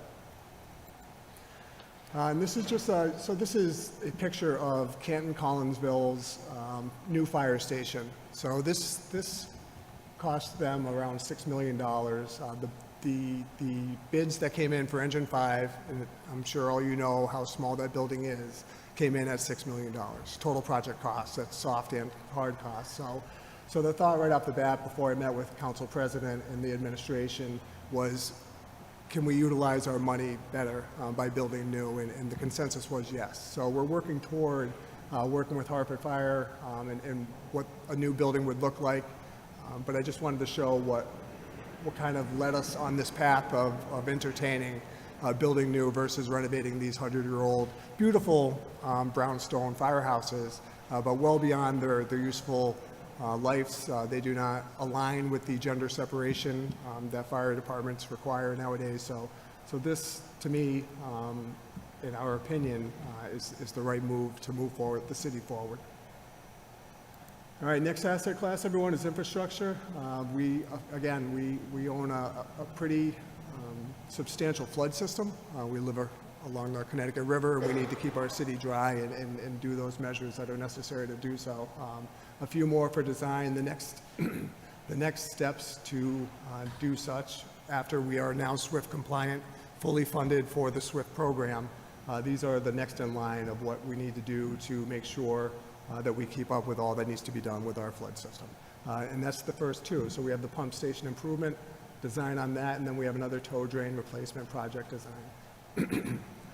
Next, North End drainage project. So this is the city share for planning. We have a few grants, one from Dept and the other one, my goodness, HUD. Okay, thank you, Julian. And another one from HUD, two separate streets. The northern one is Kensington, the area of Napier, that development there that's been having some flooding issues with the Star Hardware, that area. And then MDC has a project connecting Kensington down to Sanford Street. So basically it would be a collaborative program, so to speak, to where we would take care of the north side in the Kensington area. MDC already has a project going on that main street connecting Kensington to the north and Sanford to the south. And then we would use the other grant specific to Sanford, which would draw all the stormwater away in this area of the north end. So we're excited about that. And this would be the city share required for design to get this project moving forward. Chris had mentioned, Director Hayes had mentioned earlier about MS4 on the operations side. This is the capital side. There are capital improvements required to support this new obligation, this new partnership with the MDC. So that's what that amount is for. EV charging library. So we received a grant from CROG, $680,000. This 200 is for city share. These are for, I believe, apologies, council. I think it's for 4 dual port units. And I hear myself, and I think I may be misspeaking. So it may be two port units up at the library garage right across the street from us. But I will get back to you and get you an accurate number. Next, ADA sidewalks and buildings. We continue to do our best to be compliant, to chip away at the consent order. Environmental compliance, and then we have fuel oil tanks, trying to be compliant on that as well. And then the never-ending street light poles and fixtures. A small amount. There's much more needed to get caught up, but this has been getting us by year after year. To make sure our lamps in place are safe, and the ones that are getting knocked down are replaced. And lastly, everyone, is drainage resiliency. Next asset class, that's a picture of the pump stations. Pretty good sized pumps. And then The parks asset class, so we have a few things here. The Kinney Park Golf Study. So what can we do to be better in the off-season? How can we, and the Golf Commission, work together to try to figure out a way to bring in the crowds on the off-season? And what does that look like? So this is really what that is geared toward, whether it's let's see here. Amenities and enhancements.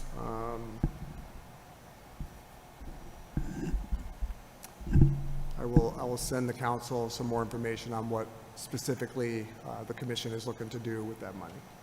And then next is Northwood Cemetery. So as our amazing staff, Julia and I, our staff, as we go through and we meet with all the stakeholders and we hear things, and all of a sudden this cemetery, we find out that there's graves that are underwater because the drainage is not working properly at Northwood Cemetery. So when you hear something like that, veterans graves underwater, it sends a big alarm off, and we were called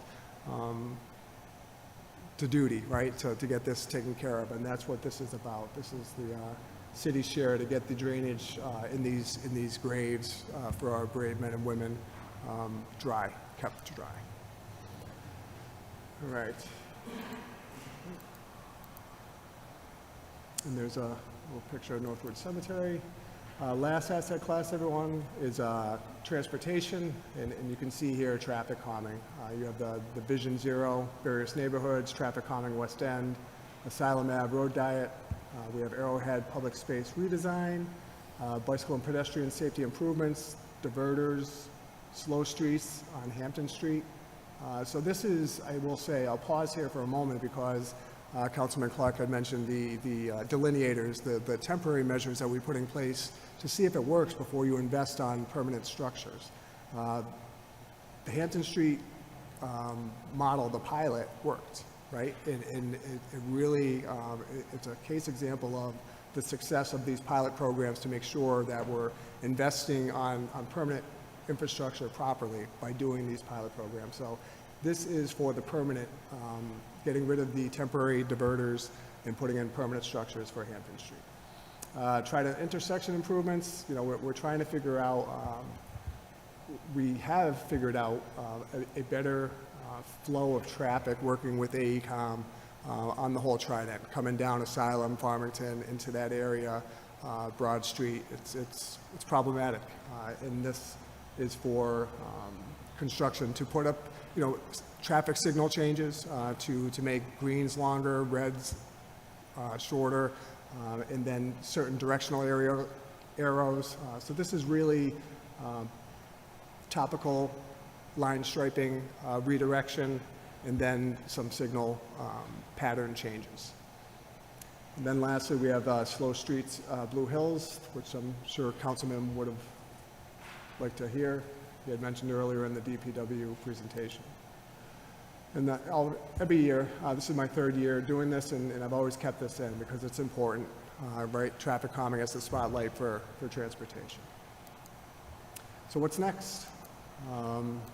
Next steps, questions and discussions today will be incorporated into the adopted budget. Provide follow-up answers to any questions we cannot answer today, which I'm sure there'll be a few. Continue to develop policies and procedures. And in the appendix of your packets, we have the 5-year plan that you can look at, and please feel free to email and ask us any questions. And with that, that completes my presentation, and I'm happy to answer any questions you may have. Thank you, Director Dromey. Would you mind stop sharing so I can see if there's any other council members logged in? So we're going to start our set of questions. I'm going to start from my left, Councilman Mitchell. Thank you, Mr. Chair. Thank you for the presentation. Thank you, team, for helping with the presentation, I presume. I'm just curious about a couple things that are in here, just because they're on my roots, and I wonder, like, you mentioned traffic calming at Broadend Park. What traffic calming is? What is that? What's happening there? Traffic calming on Broadend Park. It's a great question, and I'm happy to get back to you, Councilman. Unfortunately, Mr. Deutsch wasn't able to join me today, who's more intimate with that project, but duly noted. Yeah, no, I'm just curious because I go by there all the time, and I mean, the traffic is calm because there's so much traffic. You can't go fast, but I'm curious what's happening. Sure. Also, I mentioned this to Director Hayes, and I'm just curious because I know there was some push to take the bike lane that's on Scion and push it onto a portion of it, at the request of a restaurant owner who wanted more parking, to push it onto the hill that goes up toward Trinity, onto the, if you can picture the sort of green space. Is that happening? Or, like, is that in all this? Because it just says we have, bicycle and pedestrian safety improvements, but I can't dig into that. That may be a follow-up as well. I'm just curious It if that's absolutely included is, here. Councilman. Thank you. So that's a bike lane on Asylum? Is that what No, on Scion, around Arnold Street. Arnold? It's where the Mexican-American diner is, whatever those two streets are. I can't think of right now. Okay. I'm just curious if that got budgeted or whatever happened with that. I'll report back. I had one other. Hold on. Well, actually, I'll follow up. That's fine. I'm all set. Thank you. Thank you, Councilman. Thank you. Councilman Gill. Thank you. Thank you for the presentation. Quick question on, you mentioned replacement of street lights that get knocked over for one reason or another. And I'm constantly getting harangued about the historic poles on Capitol Avenue. One got knocked over near the corner of Whitman Close and Capitol. Is that in line for replacement anytime soon? Yes, if it's knocked down, Councilman, there's a list. DPW does a really thorough list on what knockdowns, where they are, in the order of replacement as they came down. It's one of those historic, one of those black, beautiful ones. It's gone and there's just a stub, so it's constantly on everybody's mind. What was the location again, Councilman? It's at the corner, just off the corner of Capitol Avenue where Whitman Close comes in and intersects that little teeny Whitman Court. Okay, I'll check on that. I'm looking at some of the projected funding going out next year, the year after, and the year after. And I see under swimming pools, you've got a lot of money next year in FY27 and in FY28.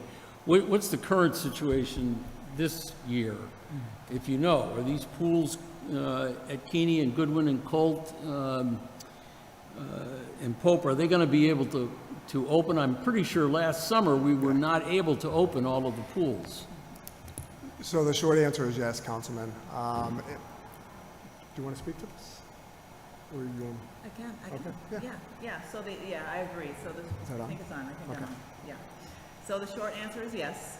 Our contractor is currently coming back and doing whatever final fixes and making sure that the pools are functioning. So we are shooting to get these pools open, Goodwin, Colt, Keeney, and Pope, all open this summer, yes. Yeah. And the CIP money then that you're looking forward to a year out and another year out, what will that just replace these? We're just Band-Aiding right now, or what's the deal on that? Well, there was a lot, we had a pools report, so there's a lot that our pools facilities need. So there's ADA, signage, all the way up to our facilities themselves that need renovations. So all of this money here was part of that study, and so we wanted to just take bites out of it every year and move on with the upgrades to bring the pools up to, a standard that we would be proud of. So it's more than just the pool itself, it's Yes. all that other stuff Yes, around it. yeah. Okay, thank you. Concrete, the facilities, the buildings, signage, accessibility, the whole 9 yards. Thank you. I should know this, but and you're going to educate me. On the schools, you mentioned various school projects that are underway, Buckley almost being finished, others are just starting. But I don't see any money in here for any of the school construction. I know the city has some component that we're not 100% reimbursed from the state. So is that does that money come out of the board's budget, or is it somewhere in this budget and I'm just not seeing it? So we have, from prior years' budgets, the city has been funding periodically, contributing to the Board of Ed Capital Reserve, the local share for many of these projects as they move along. So we have already appropriated about $18 million towards current projects. The three projects that are farthest along are fully funded. There's a few $1 million beyond that in place, and usually during the first year or so of construction, the city can cash flow a project through pooled cash and come back and fund, as needed as construction progresses. So we're good through next year, as we close out projects with the state and get final reimbursements, there's funds coming in. So we'll kind of update what's needed in terms of the city kicking in funds on a kind of year-by-year basis, take a look at what's needed going forward. So we're not putting anything in specifically right now. We may put something in during the year if we need to, and we can find it somewhere. Correct. If I look at the chart that was in the presentation on schools, there's a column that says committed funding, and then there's a column that says remaining budget. Can you explain what is I assume the committed funding means we have put the money aside already. I think in this context, and Chris or Paul will correct me, I think in the context of those tables, committed means either expended or obligated. So it's referring to out of, say, a $100 million budget, if it shows committed 500,000 or 500 million, I'm sorry, 50 million, it means that that's what's already been expended, and then the balance is what's remaining on that budget. It's not really so referring this is to what what's we've funded. spent and what's remaining to be Is spent. got that right? Yeah, so, Councilman, and this is also total project cost as well, right? This is not just city share on this table. These are the 95% school construction grant is allocated in this chart as well. So let's just take one of these schools. Take the last one there, Fred Wish, that's got a budget of $67 million. Yep. Have we already appropriated the city's share of that construction project? Yes, Councilman. You've already, this council has through resolution appropriated the funding for Fred Wish. So At it's already 67 set million. aside for that school? I don't want to misspeak, Julian. I'm just looking to see it where Wish falls on the list. And you can get back to me with the answer. Let me get back to you. I would just have to see which. Right here, the last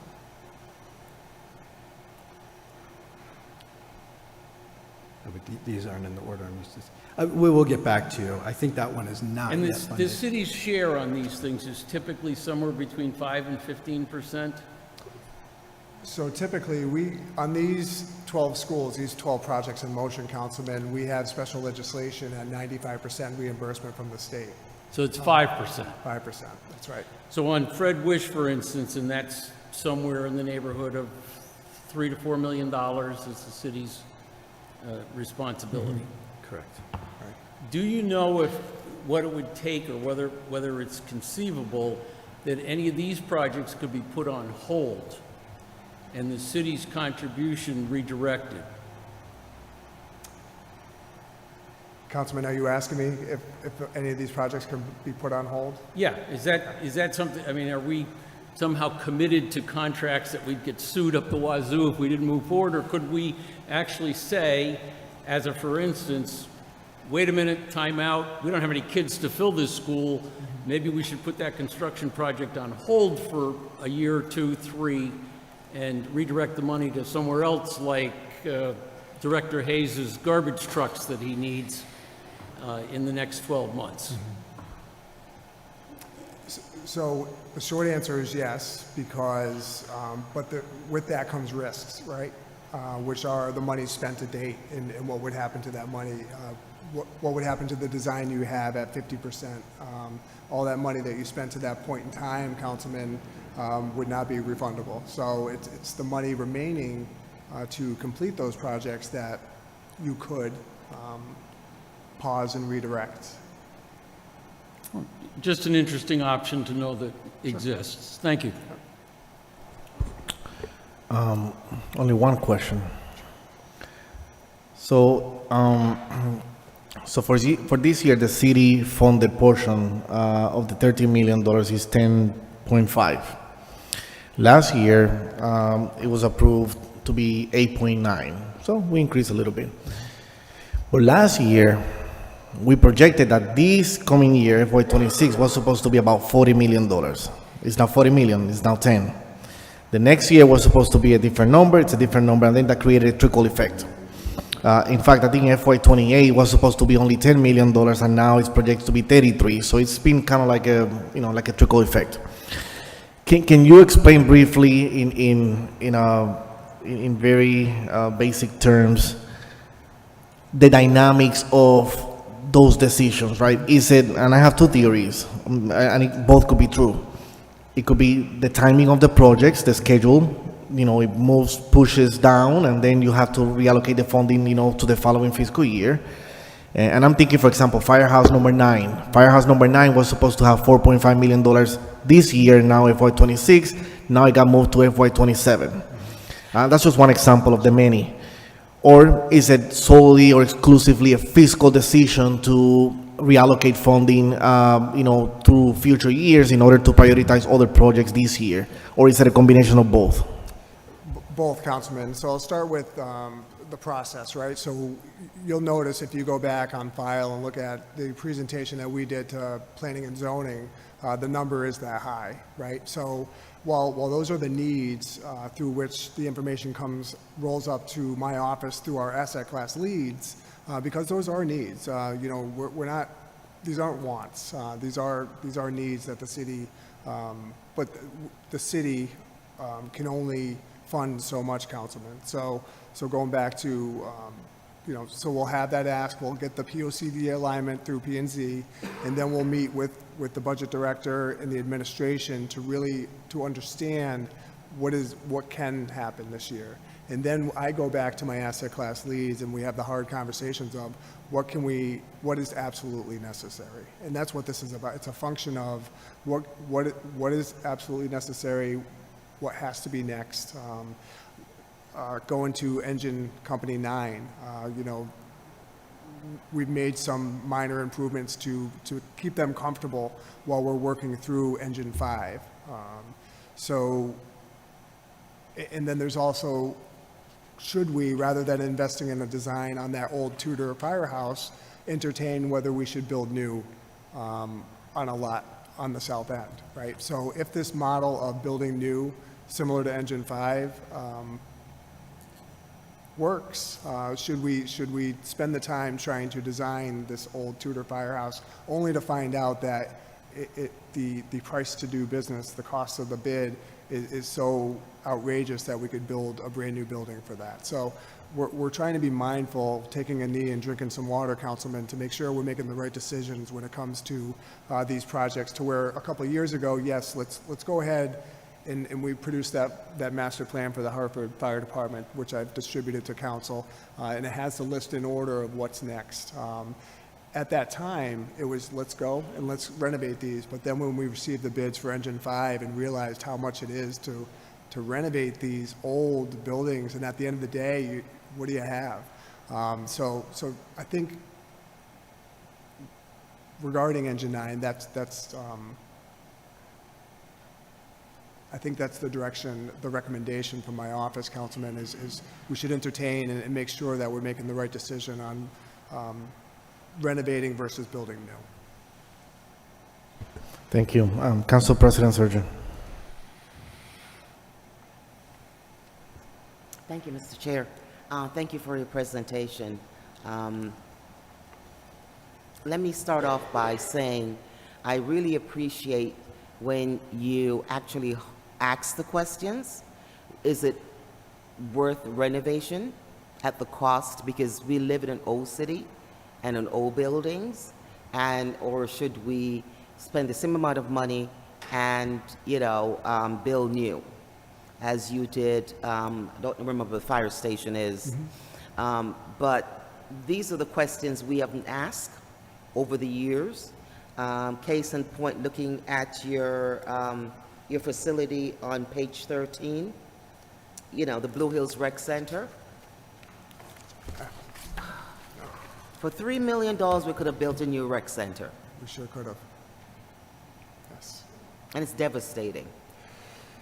Yes, and if I may, Council President, in my opening speech, thanking this council for all your support, when I talked about municipal properties, that was the one I was referencing, is this council coming together, understanding that we're too far along to stop. Yeah. And we need to get this over the finish line so we can hand it back to the community. And it is frustrating, right? And these are decisions that I'm trying to be, and Julia and our teams are trying to be more mindful of. Before we hit the ground running, let's make sure we're making proper decisions. So I will say, at the end of the day, when this community center, recreation center is finished, it's going to be a great asset for the North End. It really is. It's going to be a beautiful space, brand new basketball court. It's going to be spectacular, Council. I agree, but we could have built a really beautiful, Yes. on the small piece of land where it's located. And don't get me wrong, lots of kids in the neighborhood really appreciate a rec center being there. I just question, what we could have gotten for, $3.5 million. And if you were to ask me, the taxpayers, and we are supposed to be, traditionally, as we look and spending taxpayer money, is this the best decisions we're making as policymakers? And so I appreciate you asking those hard questions. And sometimes I do believe, the community voice says we need this, we want this. But when we have to be honest with the community and, the cost, and after, we're coming through the end of a pandemic, and everyone knows the cost of construction is unbelievable for materials. So, as I go through your presentation and look at the renovations and the facilities, I'm really wondering, have you asked those hard questions? Should we be renovating some of our older facilities, or can we rebuild? So, I see your live green, play. It's pretty, but did you ask those, or did we ask those hard questions? The answer is yes, Council President. I think Julia and I scrutinize any project that's moving forward, and we use Blue Hills Recreation as an example. I think that as an example to pause and make sure that we're making sound decisions and spending taxpayer dollars. I think our teams, we've been instilled in our teams, taught our teams to do just that, to be frugal, right? Mindful of the money we're spending, because it's not our money. We're minding taxpayer dollars, and we're cognizant of that in every move that we make. So I can sit here before you with this team and say that we do try to get all the facts before rushing into any type of renovation. Thank you. And whenever you talked about, Councilman Gale mentioned about streetlights, the fixtures. So the black streetlights, is that owned by the city, or I know some streets poles is not owned by the city, it's owned by, CLNP or Eversource. How do we know which one is owned by the city, or who owns those poles? So I think, in short, the black decorative ones we own, and we pay, they're metered to the city of Hartford. We pay for the electricity that illuminates those posts. We also own a lot of the aluminum posts around the city. What we don't own, and if you notice, are the wooden ones that Eversource owns. So the wooden ones we do not own? Right. No. Because I'm trying to learn, pole went down, I think, on Windsor Street. Okay. And it's like, is it ours, or is it, I don't know who owns it. But trying to work and getting that back up and fixed, it's time consuming. So if it's not owned by us, now we have to go to Eversource or whoever I think, you know, when you say we have to go to, I think it's really come to me or come to Director Hayes is your hotline to make sure that whatever's happening, if it's not happening, it will happen. Oh, Director Hayes, can you add to that? Director Hayes. Thank you. Through you, Mr. Chair.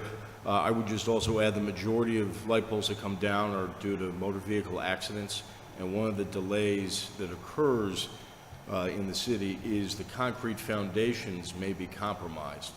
And at that point, for especially the decorative light poles that Councilman Gale and Council President Surgeon spoke of, those can take weeks or months to get a contractor in to reset the new foundations. Those aren't work that we do in-house. So if they have been compromised and damaged, that will delay those decorative poles. So that's at the city's cost? At the city's cost, unless the driver of the motor vehicle was found at the time of the accident and their insurance has been charged. But if not? If not, it's the city's cost, using city electricians and contractors to repair the pole bases. Could you give us an cost over the last year and so? What does it cost the city, you know, for this, to replace these light poles? Absolutely. Thank you, sir.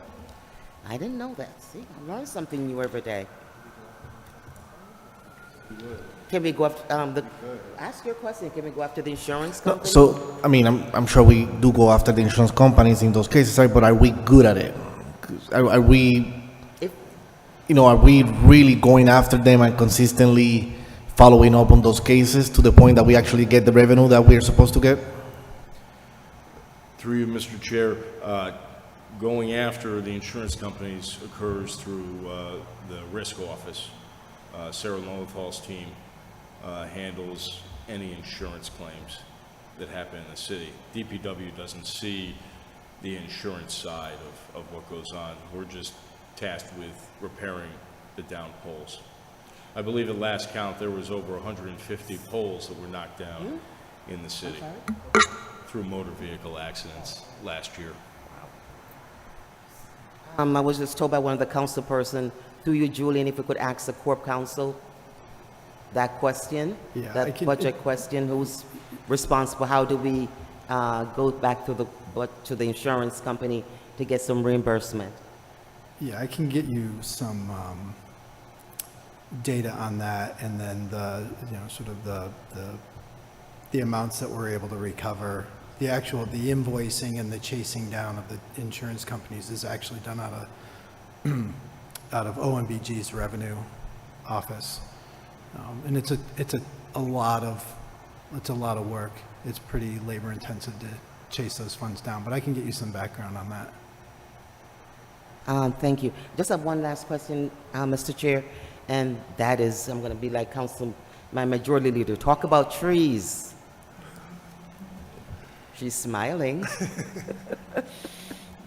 I know over the years we had applied for grants, you know, to help us with either, we got a really old city and old trees, and as we taking them down, we're supposed to putting them back, you know, planting new trees. How is that grant coming from the federal government now? So we, in early January, executed a contract with the federal government just before our current president took office. So we got in there just in the nick of time. However, as we are issuing RFPs and soliciting for work, we're not getting as many responses as we thought we would get. Some RFPs have gotten 0 responses. I think it's the atmosphere at the federal level that's preventing us from securing some contracts. From the RFPs, we've gone out to requests for quotes, that we got a few back last Friday. I sent out at least 138 emails, and I think we only have about 3 or 4 responses to execute the grant. I'm working through my office to run a smaller operation that's kind of closer to the Forestry Division and myself, and through OPP to kind of run a smaller operation that's a little bit more impactful and nimble in our Blue Hills and Northeast neighborhoods. So that's the atmosphere at the federal level trickling down. We've had some turnover in grant staff. We've had some turnover through the AmeriCorps members that I've hosted through my office to help with the grant. So I think we're just feeling the impacts on all levels of the grant. So what is the RFP for? RFP is to secure work for tree planting or marketing or community organizations. We would like some of our organizations to go and organize canvassing efforts to solicit feedback from our residents if they would like to participate. There are neighborhood level events that we would like to host so that it kind of imparts stewardship among the neighborhoods. And that in particular, we have been running up against some roadblocks and barriers because of funding from other cities being taken away, but we have yet to experience any of that. Okay. And I must admit, the other cities across the nation, Hartford and I think maybe 2 other cities are planting on private property. So what happens in other cities might not necessarily reflect what's happening here.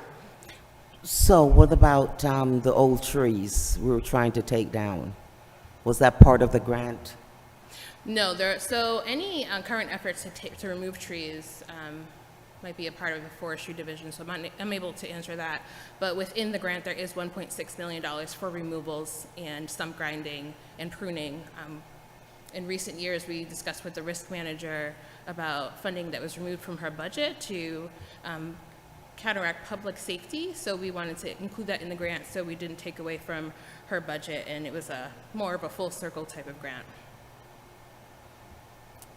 All right, so let me make sure I'm understanding this. There is a $1.6 million for tree removal, the old trees, and it's in whose budget? So it's not in oak trees, it's just in removals in general. Just in general? Yeah. And what does the insurance department has to do with this? So usually when we would have some public hazards, when our former city forester was here, she would express that if it was a risk and she didn't have the budget, she would ask the risk manager to compensate her so she could remove a risk that was infringing on any public right-of-way. So we included those in the grants because, as you may know, even just for our residents, they might have trees that need to come down, but they're just really too expensive and they might pose a risk. So we wanted to ensure that we were able to provide that service to them in addition to just planting a tree. This is more than just planting trees. It's the fertilization of trees, the removal of trees, the stump grinding, it's workforce development, it's outreach engagement, it's school curriculum in MLK and Milner. It's more than just planting trees. Thank you. Thank you, Director.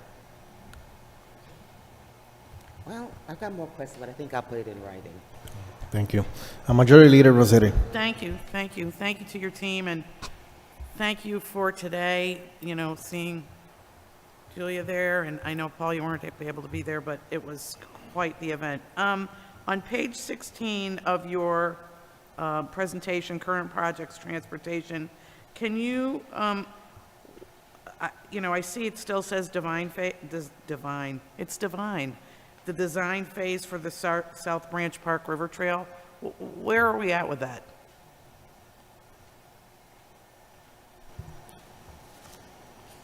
It's about 3/4 of the way down. South Branch Park River Trail. South Branch Park River Trail, yeah. Councilwoman Rossetti, I'll have to get back to you on that. Okay. I'll write it down. All right.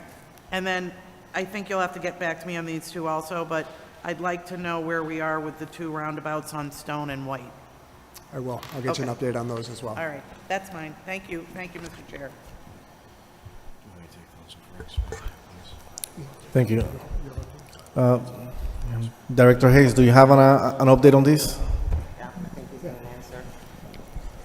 We have a roundabout answer coming from Director Hayes. Through you, Mr. Chair, City Engineer Della Ripa would normally answer those questions, but the South Branch of the Park River Trail is with DDS, with easements, still delayed by easements with DEP,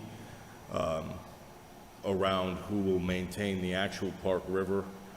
So that is being worked through. And then when it comes to the roundabouts, the one at White, Harvard, and New Britain is slated to move to construction either this fall or next spring. That's been delayed because it was determined that the MDC needed to do a sewer separation in that area that would occur basically immediately after the completion of the roundabout. So we delayed the roundabout, and the MDC worked with the city to design their sewer separation so all that work can happen together.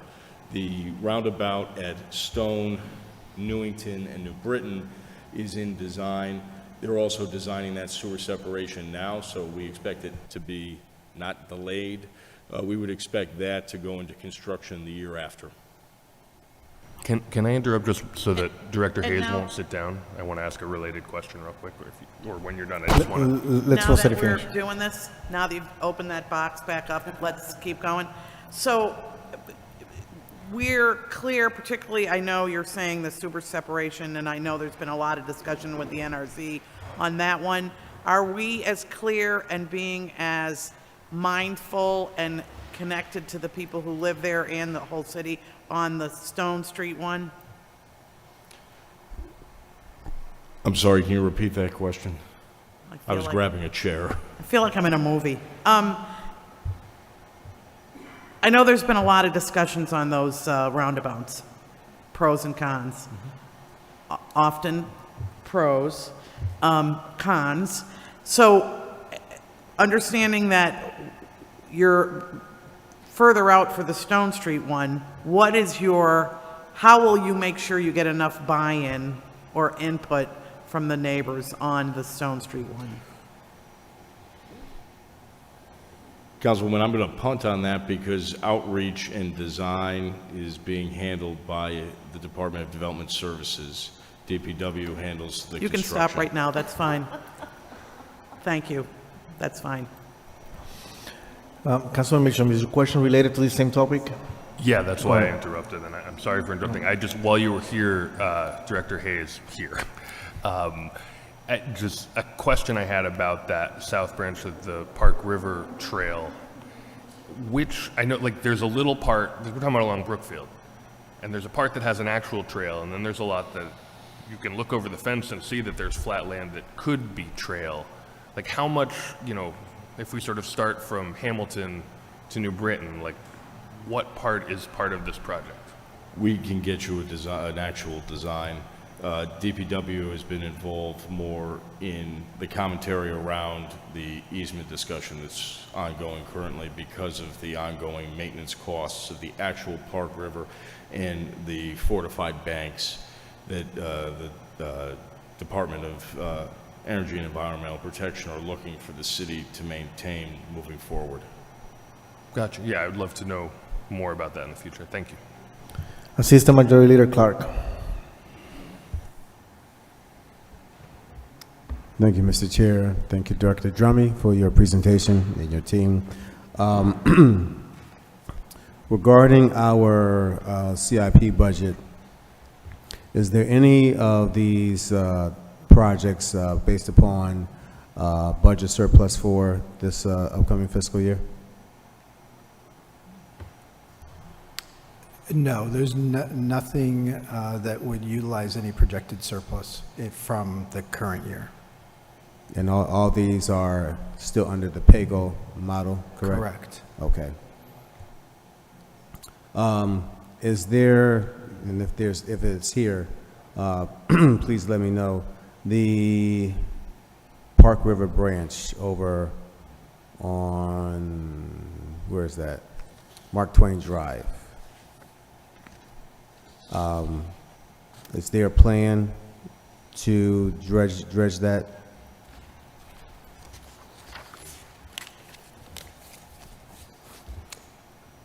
Councilman, I, not to my knowledge, I will make sure I get you more information on that.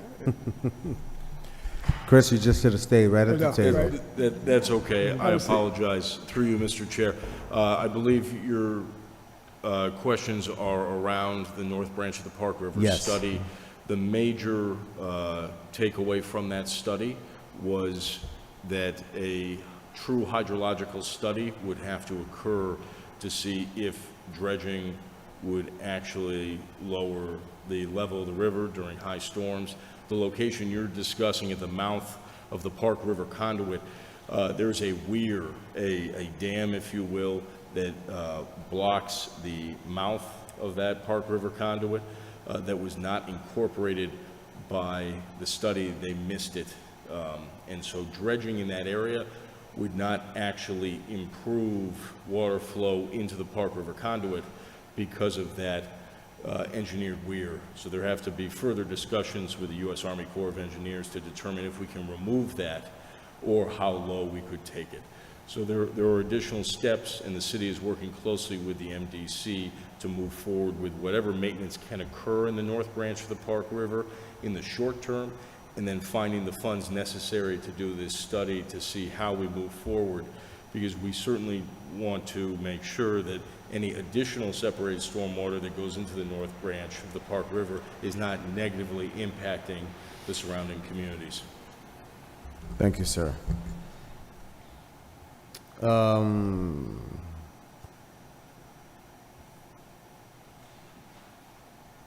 Firehouse number 5 upgrades. Is that projected to be completed on time? So, Councilman, Engine 5, which I presented to you for the last 3 years, originally to renovate the old station on the corner of Niles and Sigourney. We went out just after this time last year, and the bids came in at around $6 million, over what we were expecting the bids to come in at. At that time, Councilman, we paused to think, is that the best use of taxpayer dollars? And at the same time, the designer who designed the renovation of that facility designs firehouses all over the state. So I had asked him for case examples on other stations.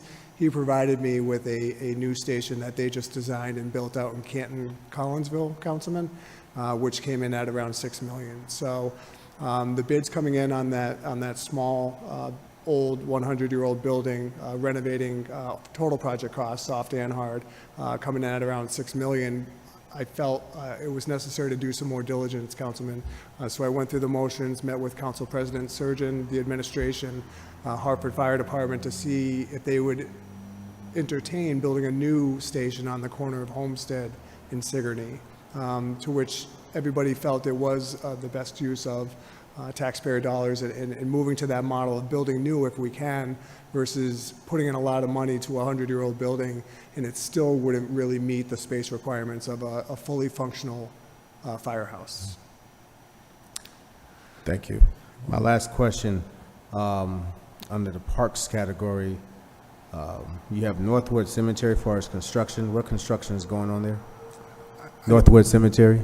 Yes, thank you, Councilman. So in the last year, it was brought to our attention that the veterans' graves were sitting underwater upon event, and we took this very seriously, Councilman, and we did a quick study. We brought Beta Group on to analyze what we can do to stop these graves from being submerged upon event, and so now we do have a plan in place to put in drainage to have these grave sites remain dry.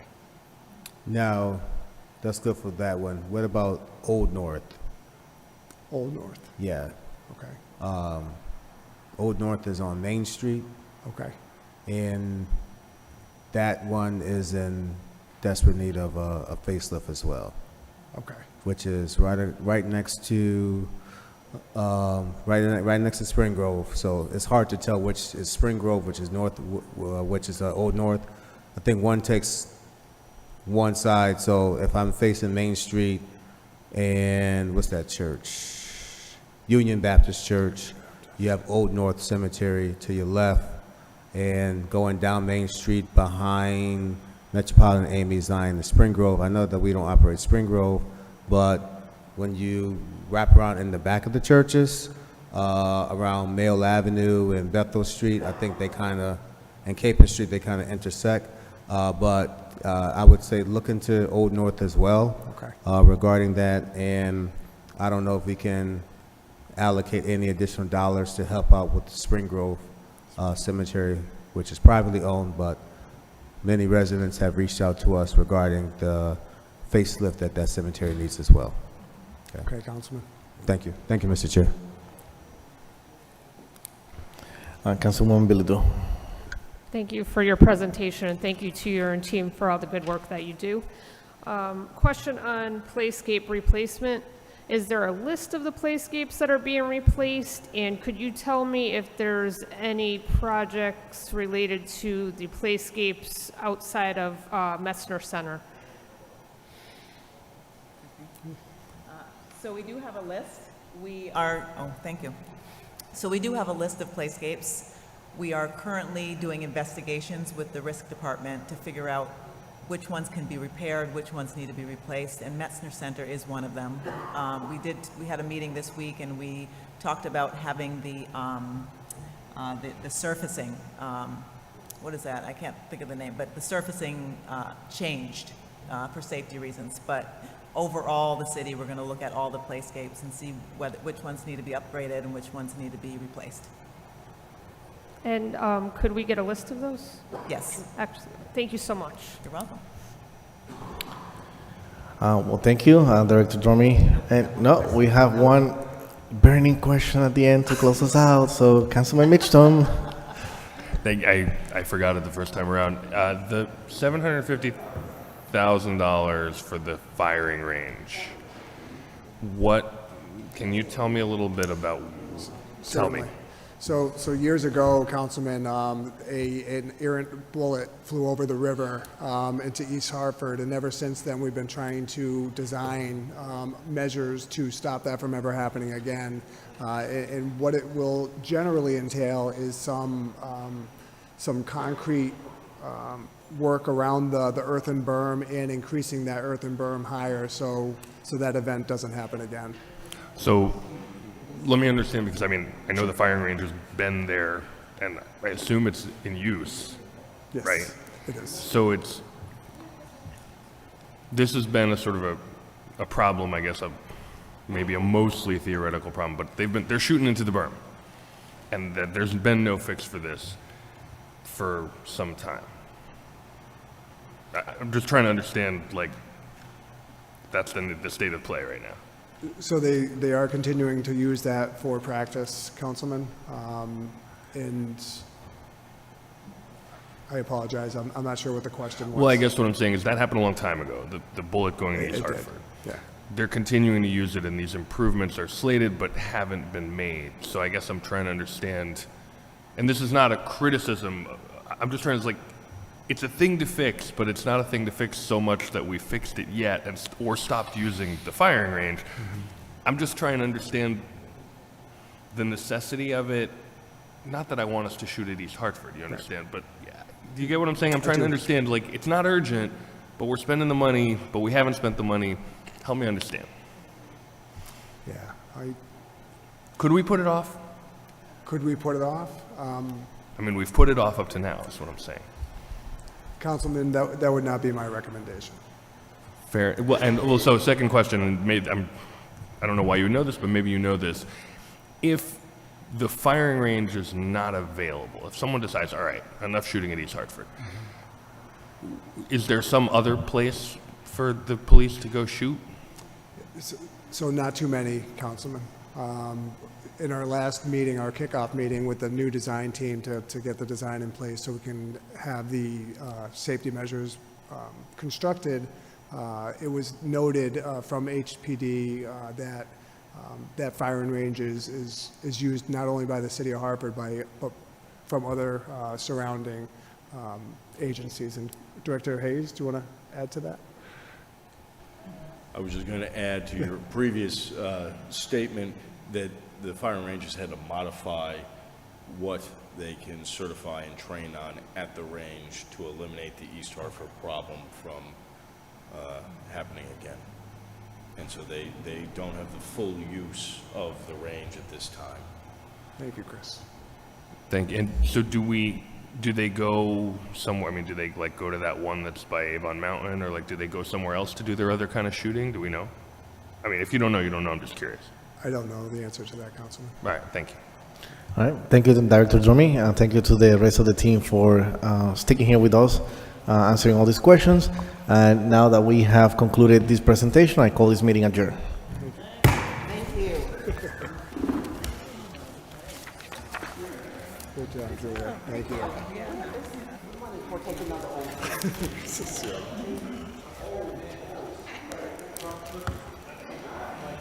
Thank you.